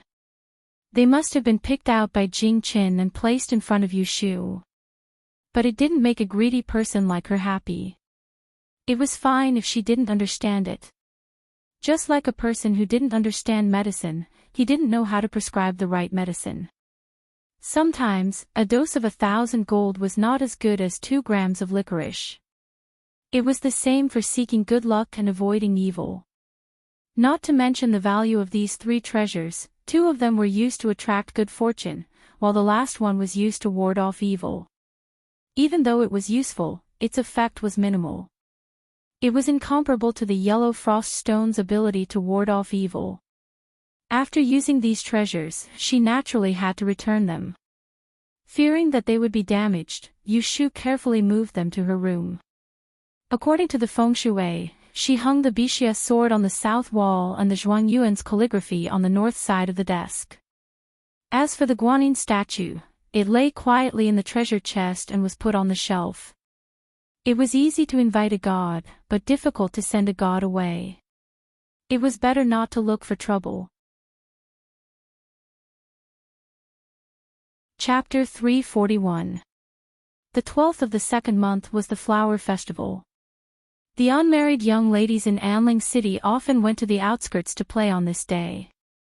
They brought carefully cut and woven flower paper and colorful ropes to hang on the branches of flowers to pray for the blessing of the flower god who was in charge of marriage and fertility.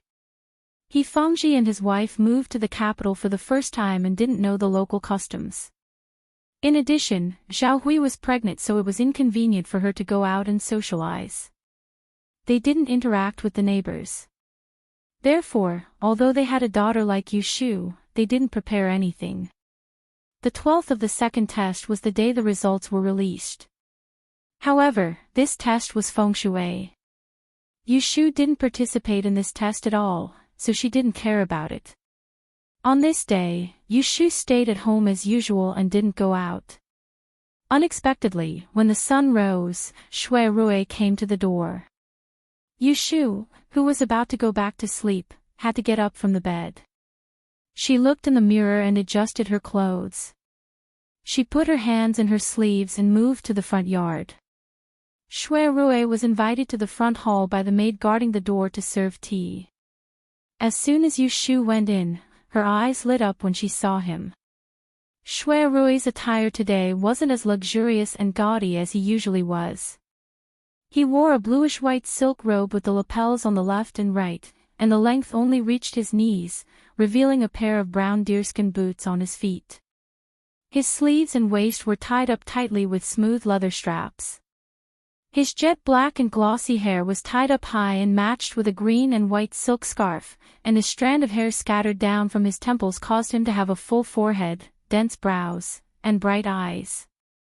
As he stood there casually with a hand on the green-sheathed short sword at his waist, every single move he made actually surpassed the heroic and heroic Confucian heroes in books. "Big brother, why are you looking for me so early?" Yu Shu went to greet him. She muttered in her heart, "Dressed so flashily, I don't know where you are going to play." Shui Rui grinned, "I guess you don't know what day it is today." "Sure enough, go change into some light clothes. We are going for a spring outing. Jinchuan is outside in the carriage." Yu Shu actually knew that today was the flower festival, but she was not in the mood to go out and wander around. She didn't mention the paper cut and hanging flowers in front of Zhao Hui, but she didn't expect that Shui Rui would come to call her. "This. You also know that I'm in great danger tomorrow, so I don't dare to run around blindly. Besides, I don't have the mood to play." Yu Shu scratched her head and said embarrassedly. Shui Rui saw that her eyes were pale green. It must be because of that disaster that she couldn't sleep at night. Thinking of the purpose of today's visit, he would not let her go. Fortunately, he had already thought of how to persuade him. "You have been practicing Yi Shui and have read many books. Don't you understand that life and death are already determined? The principle of not worrying about fate. Let me say something unpleasant. If tomorrow is your doom, and your time is coming, will you die of depression, or would you rather live a happy life? It's better to be happy than to be worried, and it's better to be open-minded than to be narrow-minded. I thought you were an understanding person, and you've always been free and easy. But now you are stubborn." After listening to Shui Rui's words, Yu Shu was confused for a moment. She was trembling with fear these days. She couldn't help but reflect carefully. She didn't know how long she stood there, and then she came to her senses. She looked up and accidentally saw Shui Rui with a smile on his face and open-minded eyes. Suddenly, she had a hint of understanding, and her eyebrows slowly relaxed. Although she couldn't be completely happy, her delicate and intelligent face finally recovered 70% of her usual calmness. "Big brother is right. The disaster hasn't come, but I'm already scaring myself. Look at me, I'm such a good-for-nothing. I've made a fool of myself in front of you." As she said, she raised her hands to Shui Rui, thanking him for his enlightenment. Otherwise, with her poor state, when the disaster came, how could she have the energy to deal with it? Shui Rui saw that the worry between her eyebrows had disappeared a lot, and he knew that his words had an effect. He didn't try to comfort her anymore. He smiled and walked out with his hands behind his back. "Go and change your clothes. We'll wait for you outside." Yu Shu didn't refuse this time. She went to the backyard and said something to Zhao Hui, and then went to comb her hair and change her clothes. Shui Rui came on a horse today, so he was dressed lightly. Feng Zhaomiao also came with him. The two of them trotted in front to open the way, while the two girls, Yu Shu and Shui Jinchuan, sat in the carriage behind, drinking tea and talking. This was the second time that Yu Shu had met Shui Jinchuan. Only 10 days had passed since their first meeting. Shui Jinchuan was still shy and weak. She sat there without making a sound, as if it was the first time that she had met Yu Shu. Fortunately, Yu Shu was thick-skinned and patiently got along with this quiet little sister. She talked about some innocuous anecdotes. In less than the time it took to drink a cup of tea, Xue Jinchuan made her smile and called her older sister Yu in a soft voice. There were not only the two of them in the carriage. There was also a little maidservant who served Xue Jinchuan. Her name was Qing Er. She was 12 or 13 years old and had a very pleasant mouth, which was the complete opposite of her young miss. Miss Yu, the young miss treasured the folded paper that you gave to her last time very much. However, we saw it and begged several times, so the young miss only let us play with it twice. The rest of the time, we put it in the sachet at the head of the bed and don't let us touch it. When Yushu heard that Xue Jinchuan cherished the gift she gave her so much, her heart was moved. She turned to look at Xue Jinchuan's red face and thought it was strange. Shouldn't the daughter of the Xue family be pampered? She might not be as arrogant as royal Princess Xiwen, but she shouldn't care so much about a small gift, right? Xue Jinchuan didn't know that Yushu was puzzled and felt a little nervous from being stared at by her. She was afraid that she would laugh at her for being stingy, so she lowered her head and explained in a low voice, It's because the paper is thin and brittle. I was afraid that if I left it outside, they would break it, so I kept it. Yushu secretly scolded herself for thinking too much.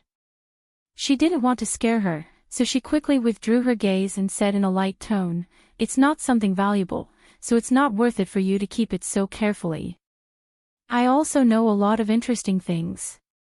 I'll give them to you later when I make them. Xue Jinchuan couldn't hide the joy on her palm-sized face. She nodded and dawdled, asking Qing Er to take a bag behind her. She took out a new magenta-colored pouch and handed it to Yushu with both hands. Her eyes were full of expectation, but she couldn't say what it was. Fortunately, Yushu was a wily old fox.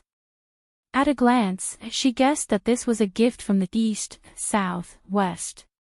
But she still asked, Are you going to give this to me? Xue Jinchuan nodded shyly. Qing Er spoke for her master very tactfully, Miss Yu, this is a flower embroidered by Miss herself. She took the 5-colored silk that was bestowed by the palace and wore it as a fortune coin. There are flower beads on it. Miss, you should pick a good branch in the spring forest to hang it. When the goddess of flowers sees it, she will definitely like it and bless Miss Yu to be safe.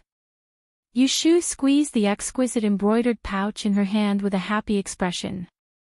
She thanked Xue Jinchuan and praised her for being careful, which made Xue Jinchuan blush a little. Seeing that Yushu had put away her gift, she secretly thought that she wasn't annoying, so the anxiety in her heart disappeared. Xue Rui, who was walking in front, had good hearing. He heard the faint laughter in the carriage, and his mood also improved. He shook the reins in his hand, turned his head, and said to Feng Xiaomiao in a clear voice, There are fewer people on the street in front. Let's race for a while. Win or lose, we'll do the same. Let's go. Chapter 342. There was a spring forest in the east of the city. It was full of natural and wild grass and trees. As soon as they entered the forest, they could see bright purple and red flowers on the branches far and near. In this fake scenery, there were many beautiful figures. The whispers and giggles of girls could be heard intermittently in the forest. Yushu held Xue Jinchuan's little hand as they strolled leisurely in search of a suitable place to hang flowers. From time to time, 1 or 2 young girls who were in the throes of love would stop in their tracks and sneak a peek at the figures behind them before shyly covering their handkerchiefs and running away. Yushu turned around to glance at Xue Rui and Feng Xiaomiao who followed behind them from a distance, and she couldn't help but want to take a few more glances at them. One was a man with a brilliant and heroic bearing, and the other was a young and lively youth that came for a stroll in spring, and it was extremely pleasing to the eye. After wandering in the forest, Feng Xiaomiao found a small hibiscus by the side of the road and encouraged Xue Jinchuan to hang the red flower paper on the branches. Yushu took a fancy to an old humpbacked elm. She stood on her tiptoes and hung the colorful string that Xue Xiaomei gave her. She tied a dead knot and put her palms together to worship the flower god, regardless of whether it worked or not. When Shui Rui saw Yushu take out the exquisitely woven colored rope, he glanced at his younger sister with slight surprise. He'd specially given this colored rope to her a while ago for today's use, and it was only a strand of it that was 60 grams in weight. He never imagined that she would give it to Yushu, who he'd only met once. "Well, I see that the sky is very clear today. Why don't we go to the spring river and watch the fun?" Feng Zhaomiao suggested when he saw that the two girls had worshipped the flower god. There were too many girls in the forest and he felt a little uncomfortable. He didn't want to wander around anymore. Shui Rui saw through his thoughts and asked his two sisters with his eyes. Shui Jinchuan naturally had no objection and turned to look at Yushu. Yushu didn't want to ruin Feng Zhaomiao's mood, so she nodded in agreement. Thus, the group of people retraced their steps out of the forest. He got on his horse and rode towards the Spring Wave River not far from here. Yushu originally thought that the number of people who came to the Twin Sun Association today would not be as many as the day of the dragon raises its head. It was still a sea of people, stretching as far as the eye could see. Before getting off the carriage, Qing'er helped Shui Jinchuan put a short cloak over his head and covered his loose pockets, so that they wouldn't be seen by those lechers outside. Seeing Yushu's naked face, he tactfully took out a fragrant handkerchief from his bundle and handed it to her. Yushu shook her head with a smile and declined. She wasn't a precious person, but a guest. She was a person who had entered the world and was particular about freedom. She didn't need to hide her face, and it wasn't like her face was shameful. Shui Rui and Feng Zhaomiao led the horses to a tree and tied them up. Leaving the coachman to look after them, they brought Yushu and the others to the riverbank. Yushu heard the beating of drums in the distance. She asked curiously, "Isn't it the Flower Dynasty today? There are still so many people here. Aren't they going to the outskirts for a walk in the spring?" Feng Zhaomiao looked up. Grinning, she said to her, "It's only today that it's lively. Don't you know that there's a subject's results from Taiching Bureau? The nobles are all betting at Cheongyu Pavilion, waiting for the top 3 to come out." Yushu was puzzled, so she looked at Shui Rui, and the latter explained to her in detail. It turned out that before the Twin Suns meeting began, the princes had already inquired about the examinees who were likely to pass the exam in every subject and drafted a name list. Only when these examinees showed themselves during the Twin Suns meeting would they send someone with an invitation card to invite them to Cheongyu. With the Qinkuan 2 seats watching, at most 3 people would stay and place their name cards in Cheongyu Pavilion to bet. On the day the results were announced, an official would go to Taiching Bureau to copy the results and then announce it at Cheongyu Pavilion. It all depended on who had a unique eye and picked a good candidate. Then they would be able to show their face in front of that person in the palace. Yushu understood. Wasn't this gambling? Other people bet on football and horses, but here, they bet on people. Feng Zhaomiao couldn't help but interrupt, "Lotus Room, you still don't know, right? The junior marshal and whom His Ninth Highness invited to attend the meeting, on the day of the release of the rankings on the 3rd day of the new year, all 3 of them were on the list, and one of them was even in the top 3. Yushu was surprised. She's that powerful? Shui Rui's eyes flashed. He nodded and said, "Miss Shui Yun is from the same sect as Daozi. She is a disciple of Mount Longhu's Tai sect. Her methods are extraordinary." As a student of Taisher Library, Feng Zhaomiao's face was full of envy. "Isn't that so? I heard that in Cheongyu Pavilion, she can use a mysterious black lot. She can tell whether a person is good or bad and whether they have a future." Yushu stroked her chin, thinking that Jing Qin had inherited Daoist master Huai Xian's turbid heaven divination art, and junior sister Shui Yun was his direct disciple, so it wasn't strange for her to have a mystical art. Thinking of this, Yushu couldn't help but remember her benefactor, Daoist Qing Jing, whom she had no fate with. Her heart ached slightly. Both of them had been apprenticed to an expert, but she had only learned half of it.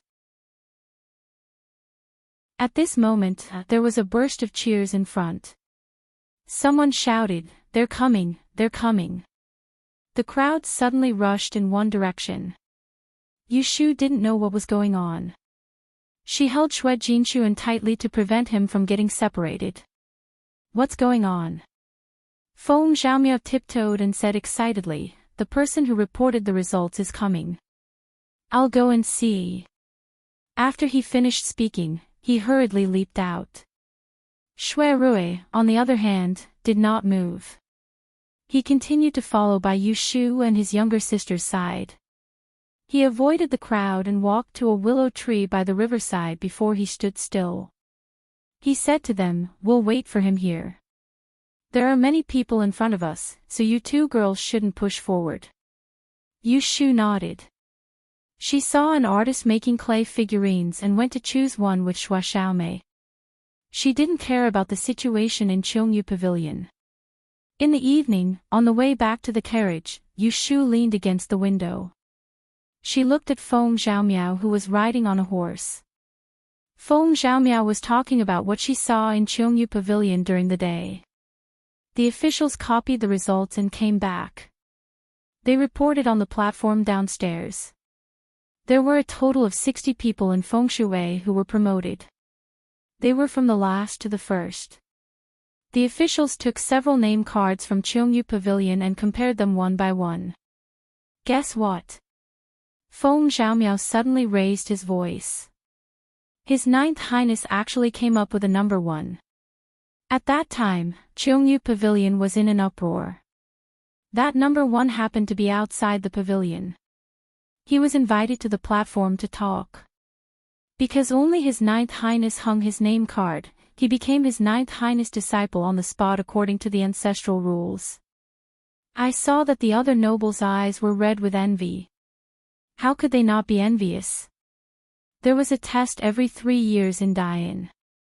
The position of number 1 in 6 subjects was like that of a visiting flower man in the same hall.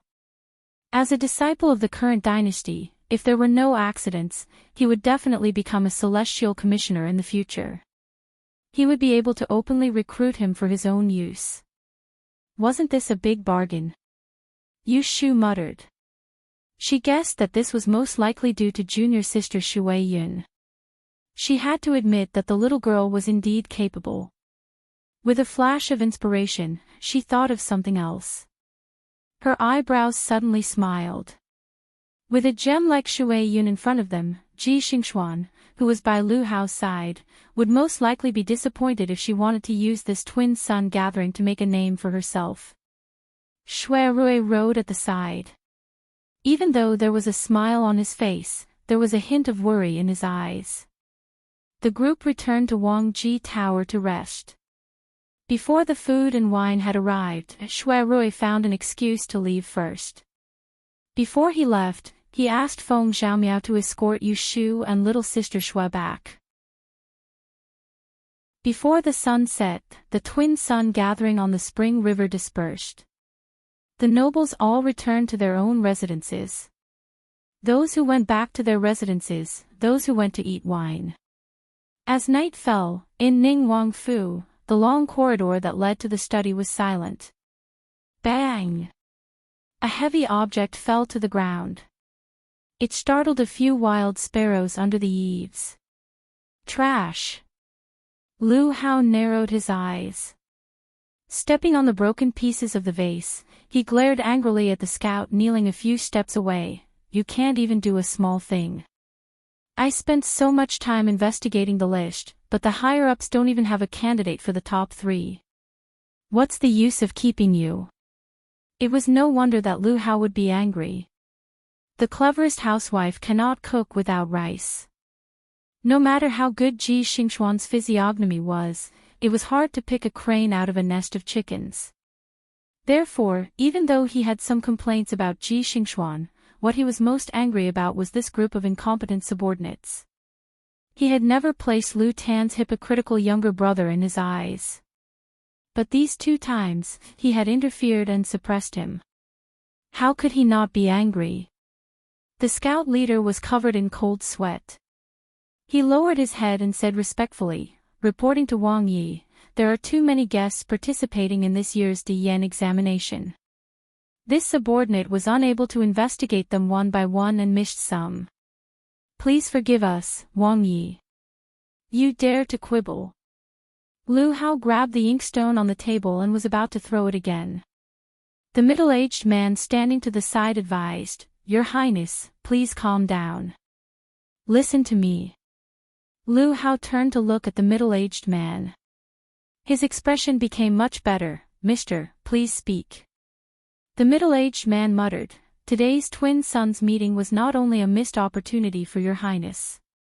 Looking at it, the other princes also did not get what they wanted. Only the 9th prince stood out. According to this situation, I don't think there is any benefit to this. Hearing the hidden meaning in his words, Lu Hao's eyes lit up. He waved his hand to dismiss the irrelevant people in the study, leaving only the strategist. Then according to Mr., is there a way to solve this situation? The middle-aged man took 2 steps forward and whispered in his ear, If I may be so bold, after today's incident, the 9th prince has already angered everyone. I'm afraid that everyone wants to remove his right-hand man, but they are just watching from the sidelines for fear of arousing suspicion. Your Highness, why don't you make the first move and redirect the disaster? After whispering like this, a cold light flashed in Lu Hao's eyes. The corners of his mouth gradually curled up. After thinking for a while, he felt that this method was feasible. He looked at the strategist with approval and clapped his hands, shouting, Men! At the same time, at another place in the capital city, Shuai found the 9th Prince Lu Tan in a guest house. Lu Yi, who was drinking alone under the moonlight in the pavilion in the garden, noticed Shuai's arrival, and he couldn't help but raise his cup and invite Shuai. Cousin brother, quickly come and have a drink with me. Have you heard about the incident in Chongyu Pavilion today? Shuai stepped into the pavilion, and when he saw this cousin brother of his who'd always been steady had a complacent expression at this moment, Shuai's face sank, and he shouted right away. You still have the mood to drink wine. Do you know that others have already schemed against you? Lu Tan was shocked and immediately sobered up. After thinking for a while, he asked, Cousin, do you mean that I was in the limelight today? But didn't you tell me that this twin sons meeting is a good opportunity? If I can gain some influence in front of Imperial Father, no one will dare to look down on me. Isn't that good? Chapter 343. After today's double sun meeting, Shuai Yun didn't go to the guest house with Lu Tan. Instead, she went back to the princess's residence with Jing Chen as usual. Lu Tan would come to pick her up the next morning. After the two of them had dinner together, the steward of the residence asked at the entrance of the dining hall, Young master, the object you ordered people to make has been made. Do you want to have someone bring it over for you to see? Jing Chen said, There's no need to move it around. Where is it now? I'll go over and see. It's placed in the west wing of the courtyard. Shuai Yun asked curiously, What did senior brother order people to do? Jing Chen didn't mind letting her know, I ordered people to copy Master's Universe Astrolabe. Shuai Yun was stunned at first, but then she understood and revealed a surprised expression. She was very clever, so how could she not guess why her senior brother would spend so much effort to make the Universe Astrolabe? She knew that her senior brother wanted to teach the unique skill of their Tai sect to Miss Yu, but who would have thought that he would teach Martial Uncle Hui Xian's chaotic heaven divination technique, such a great skill, to a secular person? In a hurry, Shuai Yun blushed and stammered, Senior brother, this, Jing Chen seemed to be aware of Shuai Yun's thoughts. He flicked his sleeve and stopped her words. His handsome face had an indifferent expression, I know the rules of the sect. In the future, when I see the sect leader and master, I will ask for forgiveness. It's just that this is something on my mind. If I can't resolve it, it will hinder my Tao heart.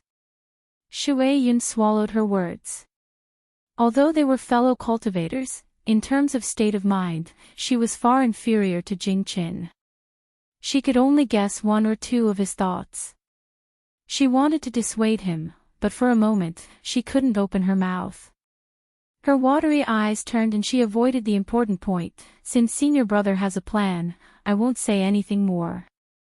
But senior brother only ordered people to make the astrolabe. Has Martial Uncle's chaotic heaven divination technique been copied? I've copied it.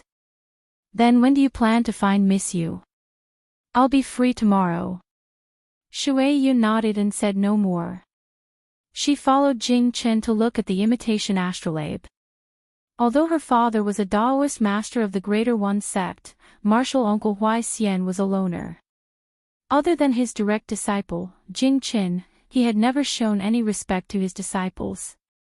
She had only seen the universe astrolabe in the old man's hall a few times from afar. The next day, Shui Yun dressed up properly with the help of the maidservants of the princess mansion. Then, she took her fortune stick and went to the dining room in the front courtyard to have breakfast with Jing Chen. She was waiting for Lu Tan to pick her up. Jing Chen happened to be on the way. The Dao cultivators were in good health. Therefore, the two brothers and sisters didn't talk much at the dining table. They had only eaten half their fill when they heard the news that Lu Tan had arrived. Shui Yun watched as Lu Tan strode into the dining room and asked curiously, "Why aren't you waiting in the car?" "Senior brother and I are going out now." Lu Tan shook his head and raised his hand to greet Jing Chen. He respectfully called him martial uncle and turned to Shui Yun, saying, "I'm here to tell youngest martial aunt. I don't need to trouble you today. I'll go to the meeting alone. You can rest at home for a few days." Shui Yun was puzzled. Why? It was inconvenient for Lu Tan to tell the truth about how Shui Rui had advised him to temporarily avoid the sharp edge yesterday, so he tactfully changed the topic, thanks to junior martial aunt's help these past few days. "It's just that the next subject's result will be the astrology. With 7th martial uncle in the capital, I don't lack this kind of talent, so you don't have to worry about it for the time being." Shui Yun didn't think much of it when she heard this. She smiled and said, "All right. It takes a lot of energy to sit in that building every day and smell the ambergris every night. I feel a headache. I'll rest for a few days and help you later." Lu Tan hurriedly agreed. Although he was a prince and was incomparably respected, the two people in front of him were his seniors, so he couldn't disrespect them. Shui Yun didn't go, so Jing Chen and Lu Tan went out together. Not long after they left, Shui Yun drank half a cup of morning tea and was about to return to her room to take a bath so that she could burn incense and meditate. However, she bumped into Jing Chen, who had turned around and returned. "Oh. Why didn't Shi Xiang go?" Jing Chen said, "I just reached the door when I was stopped by people from the palace. I don't know when His Majesty will summon me to the palace, so I came back to change my clothes." The white robe that Jing Chen was wearing was not a big deal outside, but in front of the Son of Heaven, it was a loss of propriety. He originally didn't understand these rules. During his stay in the palace, a group of palace attendants intentionally or unintentionally reminded him, so he more or less knew about it. Shui Yun said, "You're going to see His Majesty. Then you won't be coming back tonight." Even Shui Yun had heard of the emperor's love for Jing Chen. Ever since they moved into the princess's residence, Jing Chen went to see the emperor every 2 or 3 days. As long as he entered the palace to accompany the emperor, he would often stay for dinner. If the uncle and nephew chatted late, they would be directly arranged to sleep in the palace room in the front courtyard. "I don't know yet.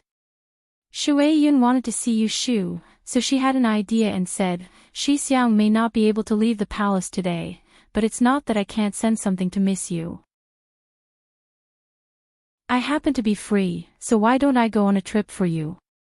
Jing Chen thought about it and felt that it was fine, so he let her send the astrolabe and the copy first. He also told her, "When you see Xiaoyu, give her the copy of Master's Celestial Divination, and let her memorize the program first. The next time I see her, I can directly explain it. Okay, don't worry, Shi Xiang. I will tell Miss Yu. Shui Yun smiled and studied it. She followed Jing Chen back to the room and took out the 2 copies. She disassembled the astrolabe, wrapped it in a silk cover, and had the servants carry it away. The 13th day of the 2nd month was the day that Yu Shu had long predicted that there would be a calamity. Because of Shui Rui's comfort yesterday, she had a rare good sleep. She stretched and got out of bed at dawn. Yundo, go and tell my mother that I need to do morning exercises. I'll eat breakfast in the room and don't go to the main room. Yu Shu held a basin of warm water to wash her face as she instructed Yundo. She had made up her mind that in order to avoid the calamity today, she wouldn't go out of the house. She would stay at home to avoid the calamity. She wouldn't be able to see the pregnant Zhao Hui today. Yundo obediently went and came back with Zhao Hui's words after a while. It was nothing more than telling Yu Shu not to work too hard and tire her body. The weather today was warm. After eating breakfast, Yu Shu opened a window on the east side and took out the golden abacus that Pei Jing had given her from the box. She leaned against the coffee table by the window and fiddled with the abacus. She seemed to be playing and practicing, but no one knew that she was looking forward to the sun setting so that she could get through the day. Haw haw. Hearing a little noise, Yu Shu lowered her eyelids and looked at Kim Bao, who was trying to climb up her skirt to her knees. She remembered that Yu Xiaoxiu said that he had given it a bath last night, so she didn't shake it off. She let the little guy jump onto her lap, jump onto the coffee table, and directly pounce on the abacus in her hand. It rubbed the gold beads with its black beady eyes, looking very greedy. Yu Shu rolled her eyes and threw away the abacus to let it have its fill. Anyway, such a big thing was not easy to carry, so she was not afraid of it thinking about it. There was a series of footsteps outside the door. Yu Shu turned sideways and looked out of the half-open door. She saw Yundo standing on the threshold and whispering to someone, who seemed to be the gatekeeper. After a while, Yundo ran in. "Miss, a guest is here." Yu Shu only thought it was Shui Rui. She looked down and saw that there was nothing wrong with her clothes, so she didn't need to change. As soon as she took a step, she felt something on her back. She heard a "haw" sound, and something hooked the collar of her clothes and jumped to her left shoulder. Yu Shu was not scared. She turned her face to look at Kim Bao, who was squatting on her shoulder, and reached out to take it down. Kim Bao noticed her intention. When she reached out, it took advantage of the gap and jumped into her loose sleeves. It showed its claws and hooked the material in her sleeves. No matter how many times she shook it, it didn't fall out. Haw haw. Yu Shu was puzzled. Why was this little guy willing to give up the golden abacus and suddenly stick to her? Because she didn't want the guests to wait for too long, Yu Shu didn't try to get rid of Kim Bao again. She was afraid that it would get angry and scratch her clothes. She folded her sleeves and took Yundo to the front yard. When Yu Shu saw Shui Yun sitting alone in the living room, she was very surprised. Her footsteps paused for a moment before she walked in. "Miss Shui." She looked around and saw a large wooden box on the ground. She was even more confused about Shui Yun's intentions. Shui Yun smiled and pointed at the box. She said to Yu Shu, "Senior Marshal Brother went to the palace. This is a replica of the astrolabe that he asked someone to make. I have nothing to do, so I ran an errand to give it to you." Hearing this, Yu Shu's eyes lit up. She thanked Shui Yun and walked into the box. She bent down to open it, but she heard Shui Yun stop her. "This astrolabe is scattered. Later, Senior Marshal Brother will need to put it back together. Miss Yu, it's best if you don't look at it in a hurry, in case you lose the parts." Yu Shu withdrew her hand and embarrassedly said to Shui Yun, "I was a bit impatient." When she heard Shui Yun's words, Yu Shu knew that the other person knew that Jing Chen wanted to teach her the secret technique of the sect. She must be familiar with the cloudy sky divination technique. She just didn't know if Shui Yun had learned this technique before. Yu Shu and Shui Yun didn't have much of a friendship. They had only met a few times, so there wasn't much to talk about. However, since the other person had come with good intentions to give her something, she couldn't just accept it and ask her to leave. Of course, she had to stay to drink a cup of tea and chat a bit. Thus, she personally poured a cup of tea and handed it over. She tried to find something to talk about. I heard that Miss Shui was invited by His Royal Highness, the 9th Prince, as a guest to watch the twin sons gathering. Why are you free today? Shui Yun held the teacup in her hands but didn't sip it. She often drank the true dew tea before the rain at the mountain gate. Later, when she went down the mountain to the capital, Lu Tan was attentive and considerate and served her the imperial tribute tea. Thus, she didn't like the tea that Yu Shu casually brewed here. I'm not free. If I have nothing to do, then I must have a request. I came to see Miss Yu today not only to run an errand for Senior Marshal Brother, but also to ask Miss Yu for a favor. Yu Shu took a sip of tea and raised her head to look at the elegant young maiden. Her eyelids twitched. She didn't know why, but she felt that it wasn't something good. Miss Shui, please speak. Chapter 344. Knowing that there would be a big disaster today, Yu Shu really didn't want to go out.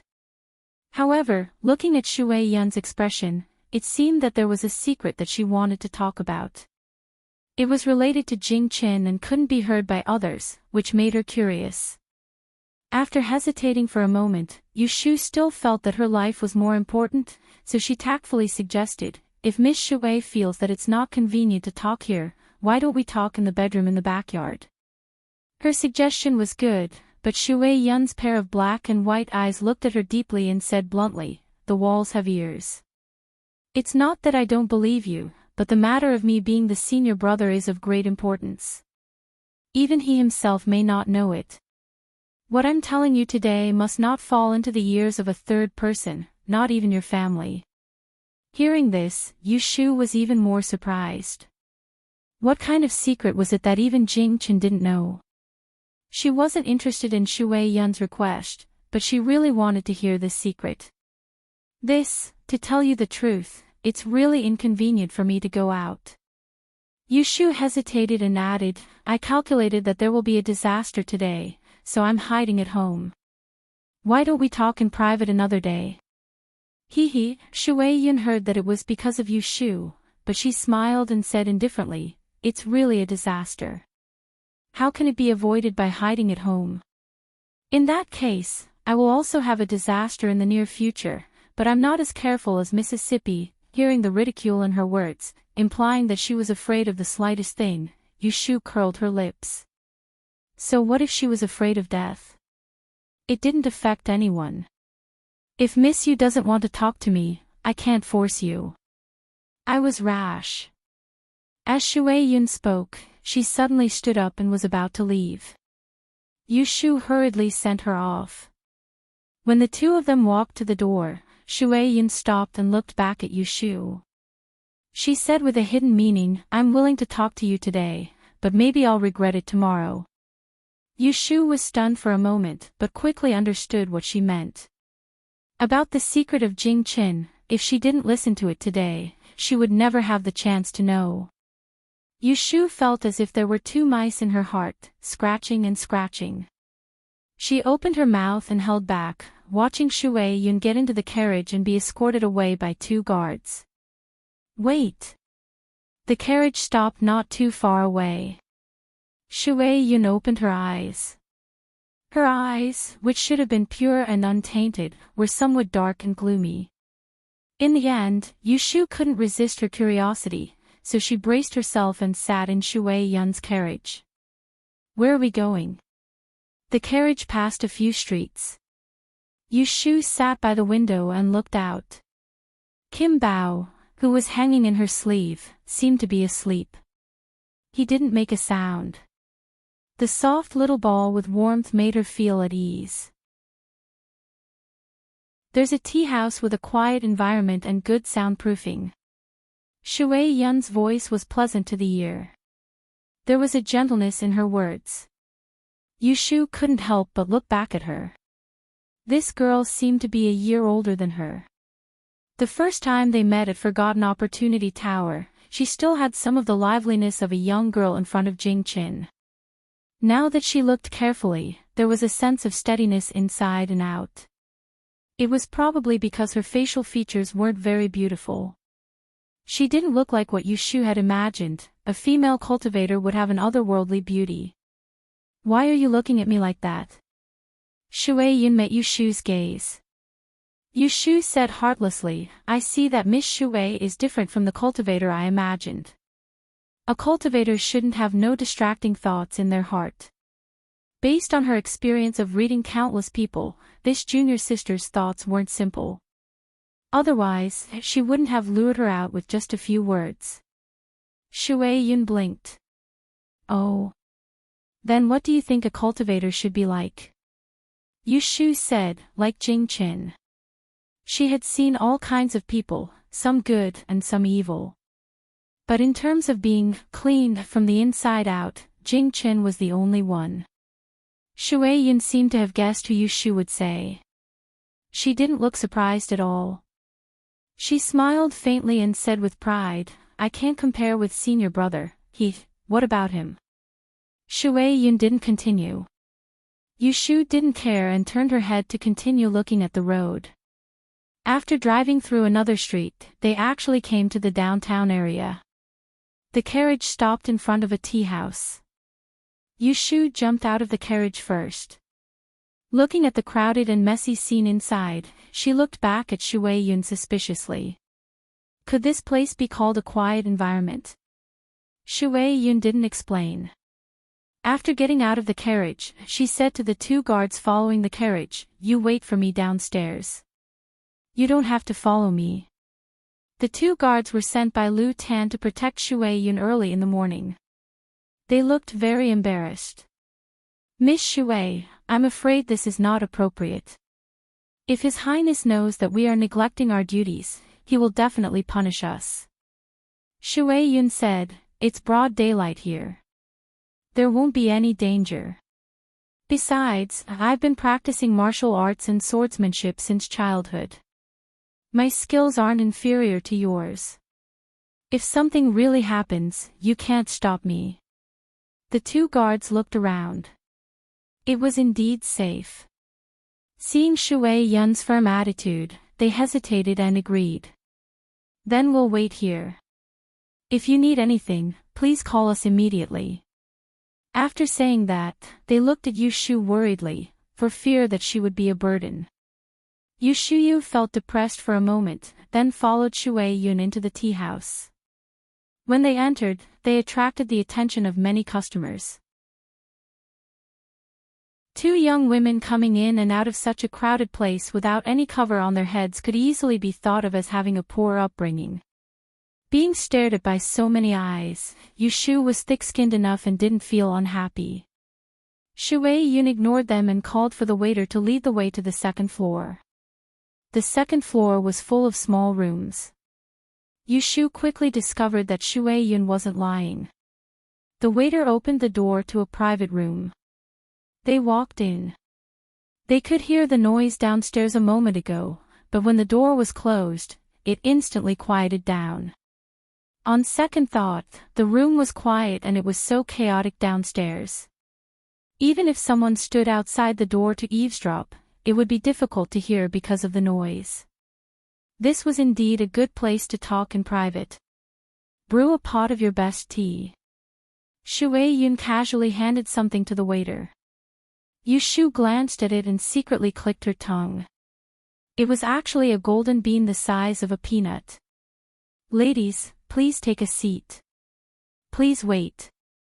The waiter immediately put on a flattering expression and bowed before leaving. Yushu walked a few steps in the study-sized room and tilted her head to Shui Yun. This place is not bad. How did you know? Shui Yun voiced out Yu Shu's doubts. I asked Chong Yun if there was a good place to talk a few days ago, and he brought me here. Yu Shu raised her eyebrows and thought that Shui Yun was already prepared to talk to her. She became more and more curious about the secret she was about to tell her and what she wanted from her. It's quiet enough here. What do you want to say to me? Can you say it now? Shui Yun walked in front of Yu Shu and sat down on a four-cornered chair with a soft green silk cushion. She put her hands on her knees and raised her head to look at her.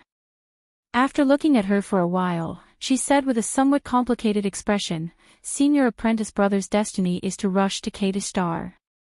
This time, he came down the mountain to find the person who broke his destiny. You should know all of this, right? Yu Shu's expression changed slightly. She did know what Shui Yun said. This could be said to be the biggest secret she knew about Jing Qin. Shui Yun clearly also knew. However, based on what she knew before, based on Jing Chen's behavior, his little junior apprentice sister should not know these things.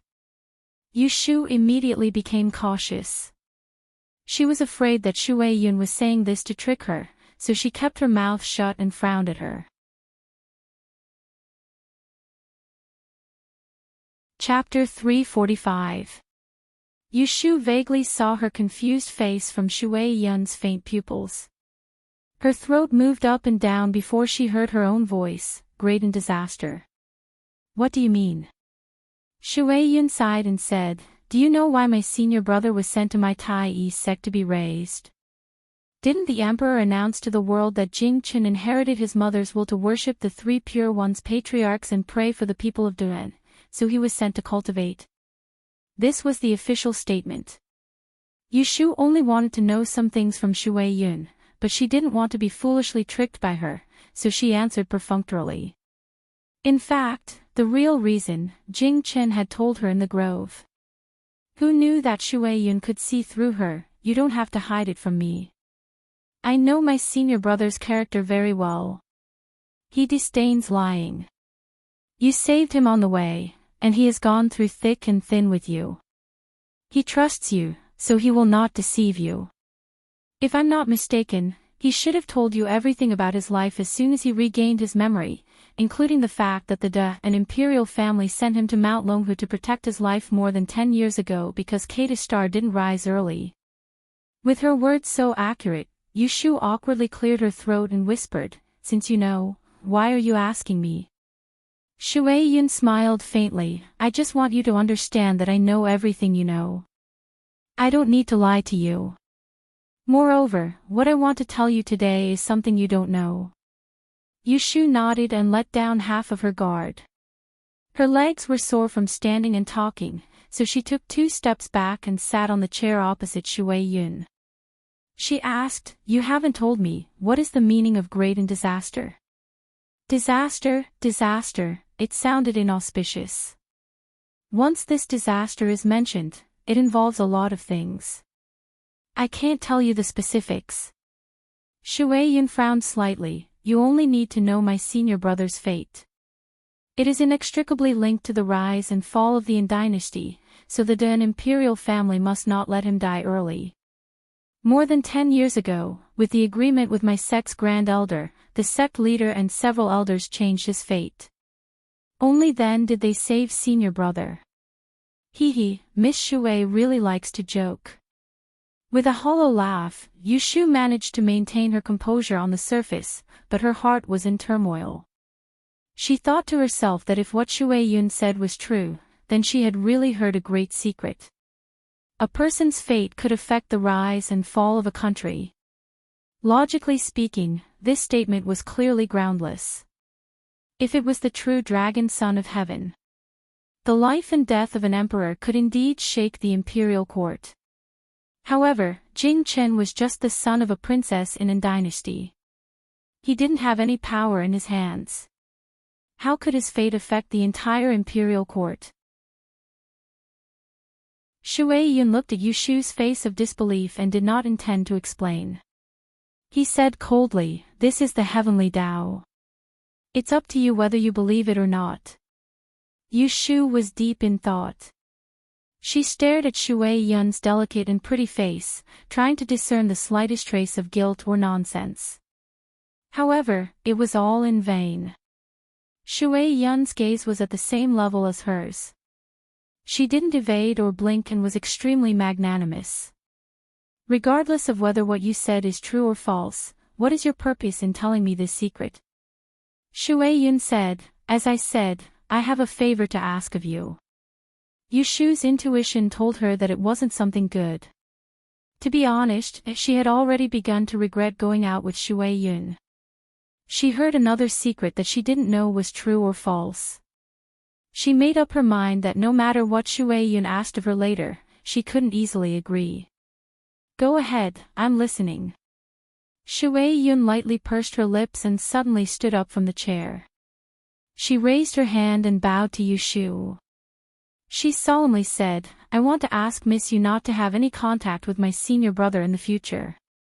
Yu Shu expressionlessly looked at Shui Yun's solemn expression. She endured it and didn't stand up to leave. Instead, she asked, why? Shui Yun looked at her deeply and said, Miss Yu is a smart person. Since you know these secrets of my senior brother, you should know how dangerous it is for him. Before senior brother left the mountain, martial uncle repeatedly told him to remember not to rashly move his Dao heart and to maintain his nature in order to avoid Kidu Star causing chaos and harming the innocent. However, he treats you differently. According to my observation, every time he thinks about you, his heart can't be as calm as still water. His Dao heart is shaken and is in imminent danger. Senior brother himself also noticed this, so he repeatedly restrained himself. However, he was reluctant to cut off his relationship with you. He even violated the sex rules and deliberately taught you martial uncle's lifelong secret knowledge. It is enough to show that he already has fetters in his heart. Senior brother doesn't know that he himself is a great calamity, so he naturally doesn't know that one wrong thought of his can destroy countless people. If this relationship can't be broken, it will cause great harm. People of the Tao can't go against heaven and reason and damage merit. Therefore, I beg you to take the initiative to cut off your relationship with him and return him a clear mind. Only then can everyone be safe. At this point, Shui Yun acted as if she didn't see Yu Shu's dark face. She took a step forward, took out 2 copies from her bosom, and handed them to her. She said earnestly, this is the celestial divination that my martial uncle Hui Xianjinren spent 30 years to write. Coupled with the imitation of the universe astrolabe, even without my senior brother's guidance, you can still comprehend the truth on your own. In less than 10 years, there will be progress. I see that your root of wisdom is insufficient and your aptitude is limited, so I advise you not to be greedy. This secret knowledge is enough for you to comprehend for a lifetime, and it is enough to repay you for saving my senior brother. I hope that you will take care of yourself and don't pester him anymore, lest you harm others and yourself. These words were spoken clearly. It was reasonable, righteous, threatening, and enticing, and it was like a net that covered the heavens and the earth, causing one to be unable to avoid it. Agreeing to it was the best of both worlds, and if one didn't agree, then one would be shameless. Yu Shu's hands grabbed onto the armrests of the chair while her face was tense, and her gaze was locked onto the beautiful and elegant words on the cover of the book. She endured it over and over again, yet she was unable to endure it in the end, causing a trace of a crack to appear on her face. Her temper was bad to begin with, so how could she be willing to endure this kind of humiliation? She sneered right away and went straight to the point. I actually didn't know when I became a vile person that seeks to repay kindness. Miss Shui really thinks too highly of me. Shui Yun's beautiful brows knit together when she heard Yu Shu's ridicule, and she was just about to say something when the voice of the waiter that was serving tea sounded out from outside the door. She paused for a moment, then placed the 2 copies of the book on the tea table beside Yu Shu's hand before turning around to open the door. The waiter came in with the tea, but he seemed to have sensed that the atmosphere in the room wasn't right, so he placed the tea down and said, "Please enjoy your meal," before retreating. Shui Yun closed the door and returned to the tea table. She skillfully set up the tea set, washed the cups, smelled the fragrance, and filtered the water before pouring out a cup of fragrant tea and placing it in front of Yushu. Then, she poured another cup for herself before sitting down in front of her again. She lowered her head and blew on the tea before saying apologetically, "It was my slip of the tongue. Please don't misunderstand, I didn't mean it that way. Drink a cup of tea and cool down your anger, then we can have a good talk." In her heart, she thought, it was indeed her who looked down on her. Seeing this, the expression on Yushu's face softened a little. She calmly thought about it. After all, this person was Jing Chen's junior sister who grew up with him. For her to mock her like this, it must be for Jing Chen's sake. Furthermore, she still had some questions that she didn't understand, so it wasn't good to fall out with her. Thus, she suppressed the idea of leaving, snorted, picked up the cup of tea, and brought it to her mouth. At this moment, Kim Bao, who was in her other sleeve, suddenly became restless and bit her through her clothes. Yushu felt the pain and her hand trembled, almost spilling the tea. She put her hand down and touched her sleeve under the table to warn Kim Bao not to cause trouble. However, the little fellow didn't calm down and instead scratched around in her sleeve, making her feel a little annoyed. "Miss you." Yushu didn't want Shui Yun to see that she was acting strangely, so she tightened her sleeve and picked up the teacup again. However, who knew that Kim Bao, who was in her sleeve, became more and more restless and moved around, wanting to come out. This abnormal behavior made Yushu feel a little strange. A thought flashed through her mind, and she suddenly thought of an unimportant matter. She followed the caravan north on a ship and saw through Qiu Biao's true colors on the way. That Bai Qing had put a knockout drug in the food that she prepared for them. At that time, they didn't notice it. Only Kim Bao's behavior was abnormal and he was as restless as he was now. Yushu lowered her head and looked at the teacup in her hand, and her pupils contracted. Could it be that there was a problem with this tea? Thinking of this possibility, Yushu instantly became vigilant. She still brought the tea to her mouth and pretended to drink it. At the same time, she quietly peeked at Shui Yun's action of drinking tea. In her heart, she didn't believe that this younger martial sister would drug her. It wasn't until Shui Yun finished the cup of tea in her hand and went to the pot to add more that Yushu secretly scolded herself for being overly suspicious. However, she put down the cup and didn't dare to take any risks. "Miss Yu, please keep what I just said to you a secret. For the sake of Senior Marshal Brother's safety, remember not to reveal." Her voice stopped abruptly. Yushu's eyes widened as she watched Shui Yun, who had been talking to her a moment ago, go limp in front of her in the next moment with a stiff expression. She fell on the table with a bang and fainted, motionless. Miss Shui." After being stunned for a moment, the hairs on the back of Yushu's neck stood up, as if she sensed danger approaching. In the face of this sudden change, she didn't move Shui Yun. Instead, she hurriedly stood up from the chair. Without thinking much, her first reaction was to open the window and shout for the two bodyguards downstairs to come up. However, looking around the room, the two windows facing the street turned out to be skylights, which couldn't be reached at all. The soundproofing in this room was too good, and it was chaotic downstairs.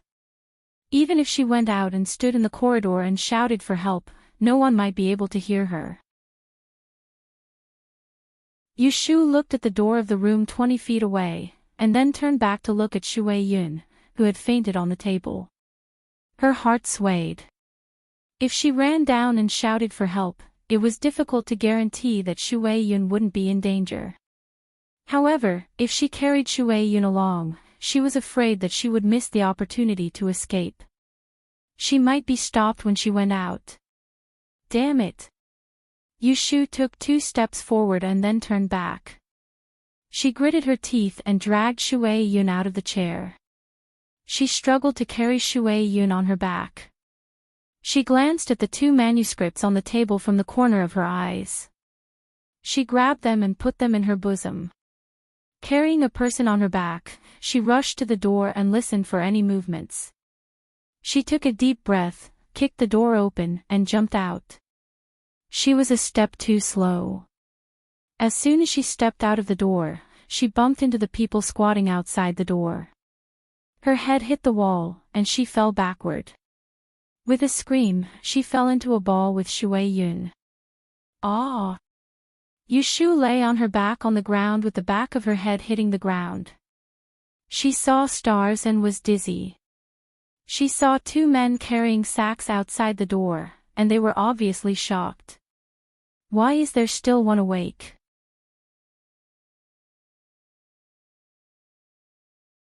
Chapter 346.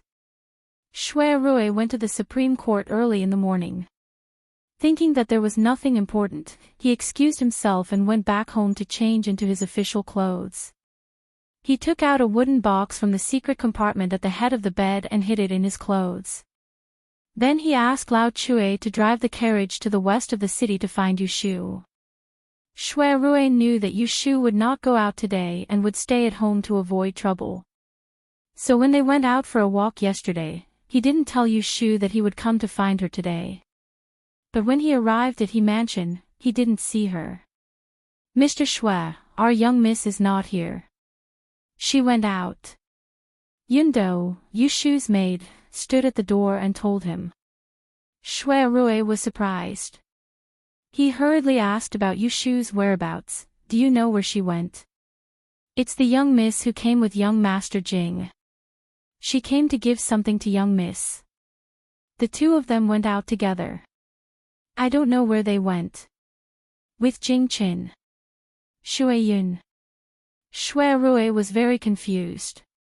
He couldn't figure out why Jing Chen's junior sister was looking for Yushu. He also couldn't figure out why Yushu went out with someone on such a dangerous day. How long have they been gone? Is there anyone with them? Worried, Shui Rui asked a few more questions. When he knew that Shui Yun brought some guards with her, he was more or less relieved. He thought that they might not be gone for long, so he went to the door and waited for Yushu to come back. An hour passed in the blink of an eye, yet Yushu still hadn't returned. As he watched the sun rise higher and higher, Shui Rui grew more and more impatient as he waited. Right at this moment, a crow descended outside the living room and cawed a few times, and it was extremely unlucky. Shui Rui couldn't help but feel a wave of palpitation in his heart, and he couldn't sit still any longer. He stood up and bid his farewells before hastily rushing to the princess estate. When he arrived at the princess mansion, he happened to encounter a mess in front of the gate.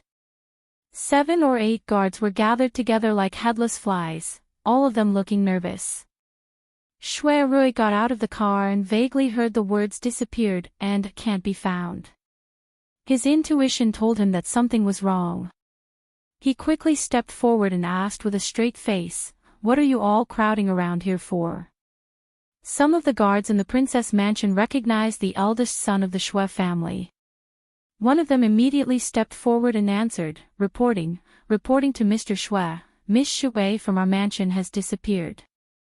Daoist child has yet to return from the palace, and there is no one to take charge of the situation. Everyone is discussing how to split up and look for him." Hearing this, Shui Rui's heart skipped a beat. Shui Yun is missing, then what about Yushu? Vaguely guessing a possibility, Shui Rui's face immediately darkened. Who followed Miss Shui out today? Come out and tell me. Shui Rui was now working in the Supreme Court. He was an experienced person, so he asked the whole story in a few sentences. It turned out that after Shui Yun and Yushu left the He family, they went to a tea house in the downtown of the city. After dismissing the servants, they went upstairs to talk. 2 guards were waiting downstairs, but they didn't come down even after a long time. When they went upstairs to look for them, they didn't expect that the 2 girls seemed to have disappeared into thin air. Shui Rui's face turned gloomy and clear. With a hint of anger, his pitch-black eyes swept over the faces of the two imperial bodyguards on duty. Immediately, the back of their necks turned cold and their heads swelled up. They regretted leaving Shui Yun's side and repeatedly begged for forgiveness. If Yu Shu disappeared alone, it would be fine. However, it was Shui Yun who disappeared with her. Shui Rui couldn't help but think that it was bad. Last night, he had advised Lu Tan that a tall tree would attract the wind and let him avoid the sharp edge for the time being. Today, something happened to them. They were said to have disappeared. There was an 80% chance that they were kidnapped by one of the masters of Cheongyu Tower. Shui Rui was burning with anxiety. He knew that it was not the time to act up. With a cold face, he quickly arranged for them to act separately. You, quickly go to Cheongyu Tower and ask the 9th prince to come back. Don't alarm others. Wait in the mansion for Dozi to come back and tell him what happened. Old Shui, take the token back to the mansion and bring a few experts out. The two of you, and the rest of the people, follow me to that tea house. Worried about Yu Shu's safety, Shui Rui felt that the carriage was too slow. He pulled a guard over and mounted a horse.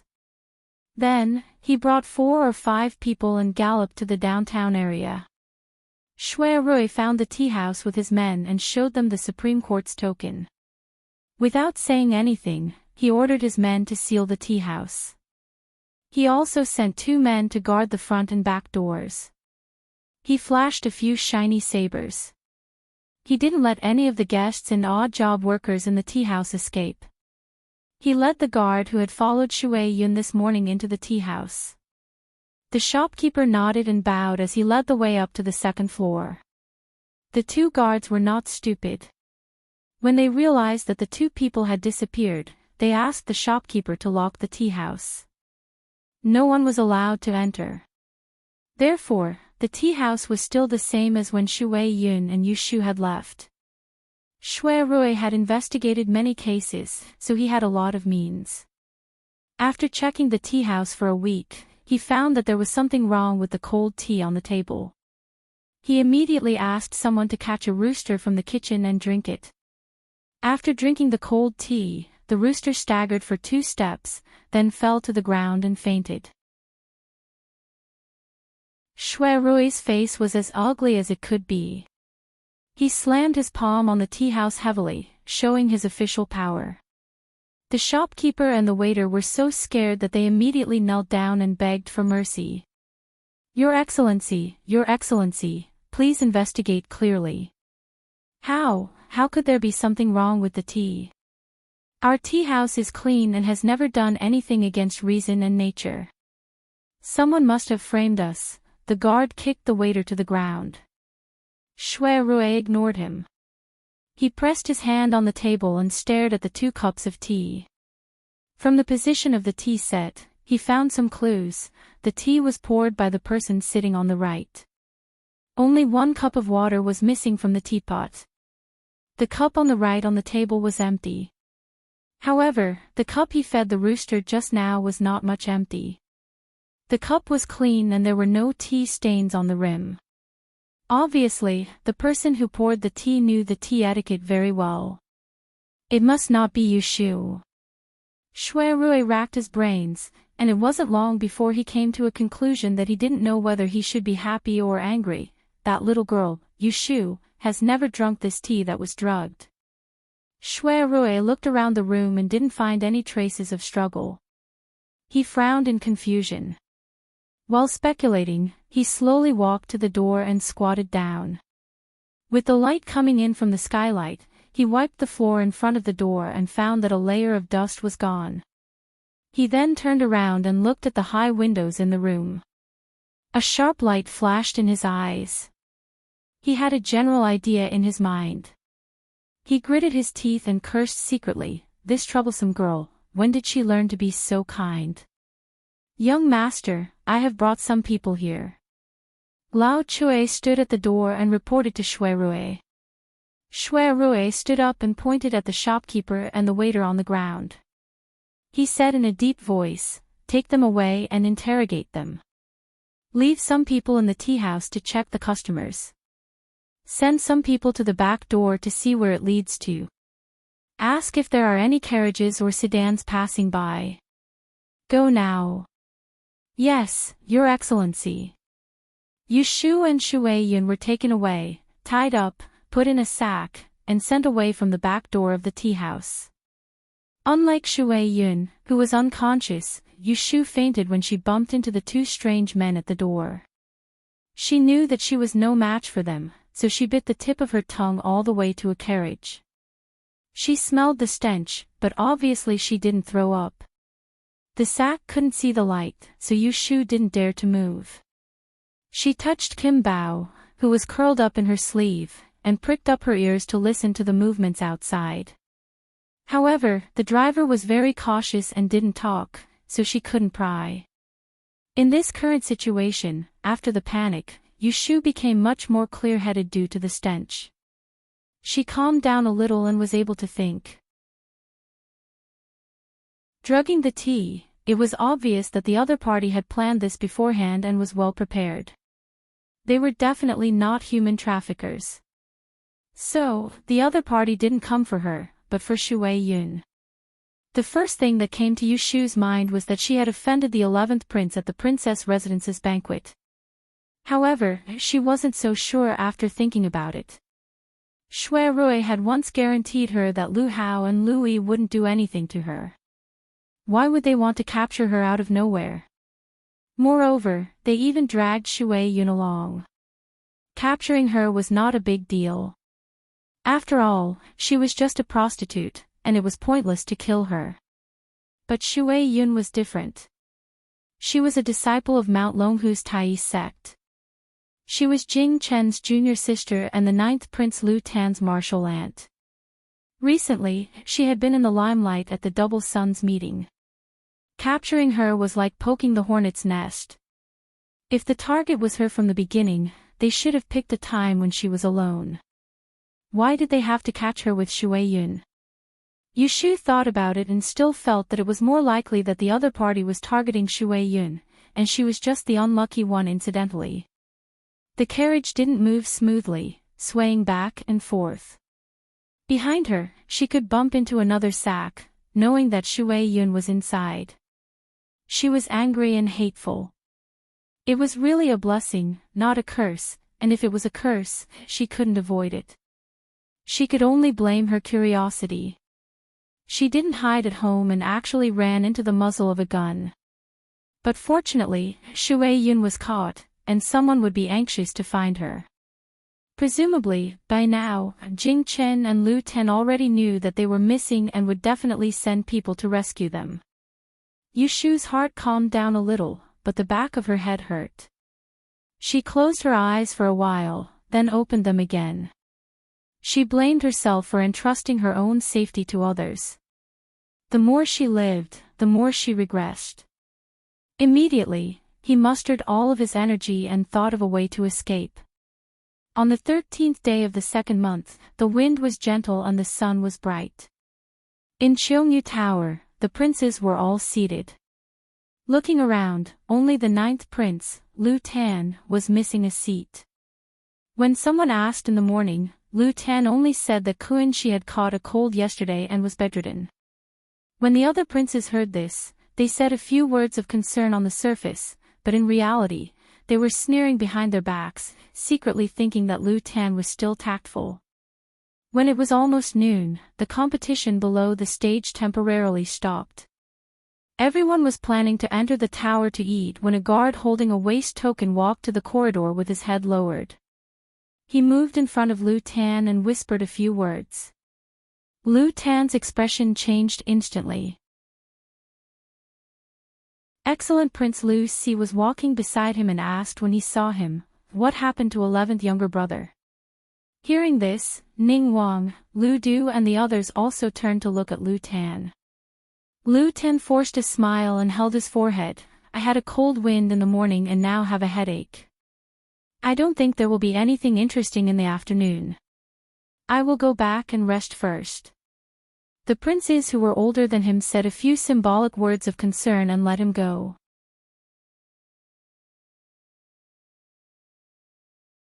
Chapter 347. Shui Rui arranged people to investigate near the tea house and then went to Wang Jilu to wait for news. It was inconvenient to speak in the Princess Fu, and Wang Jilu was Shui Rui's territory, so there were no outsiders.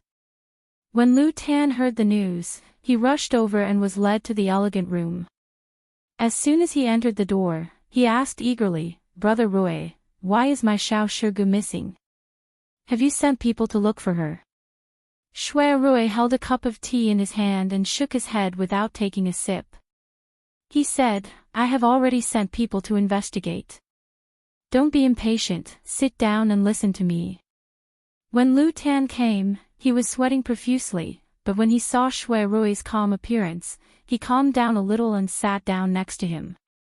"Quickly tell me, what is going on?" Thus, Shui Rui narrated the situation that he had discovered in the restaurant to him in a concise and comprehensive manner. "In the morning, Miss Shui went to look for my sworn sister. I don't know why, but she asked her out on a date. The two of them probably wanted to have a private conversation in the tea house. According to the imperial bodyguards, Miss Shui avoided them.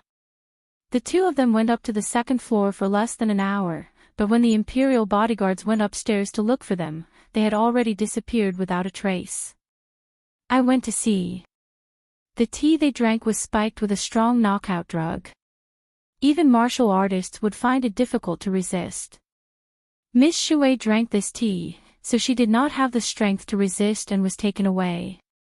Lu Tan's expression changed.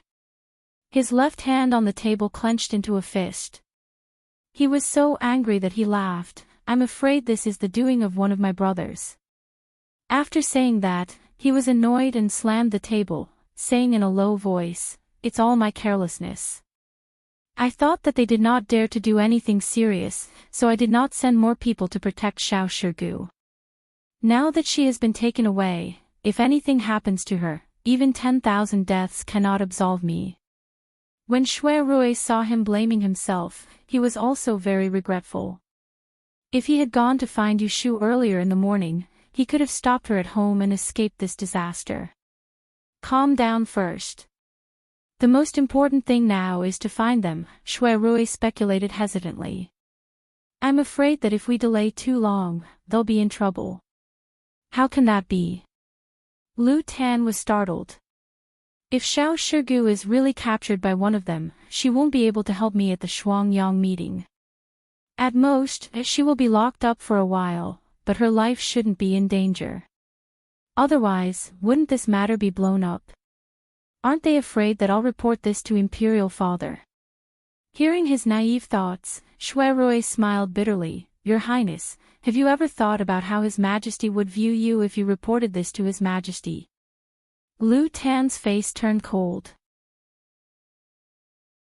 Yes, if Father Emperor knew that he couldn't even protect a single person and wanted to go to the palace to ask him to make a decision, he would definitely think that he was incompetent.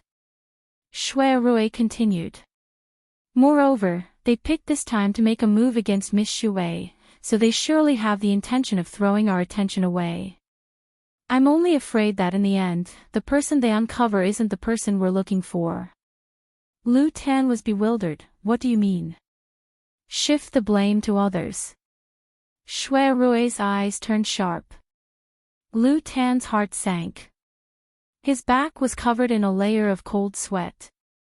Gritting his teeth, he said hoarsely, "What a good plan. Killing 3 birds with 1 stone. I'm destined to suffer this loss in silence." After revealing the crux of the matter, both of them were silent. Not long after, Lu Tan raised his head to look at Shui Rui. His eyes were slightly red, and there was a trace of hope in his expression. "Brother Rui, do you have a plan?"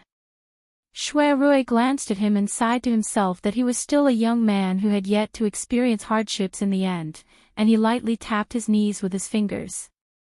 His fingers tapped on his knee as he said, "Daozi is currently in the palace." At first, Lu Tan didn't understand and had a suspicious look on his face. Shui Rui could only clarify, "Miss Shui is Daozi's junior sister from the same sect. Since she's been captured,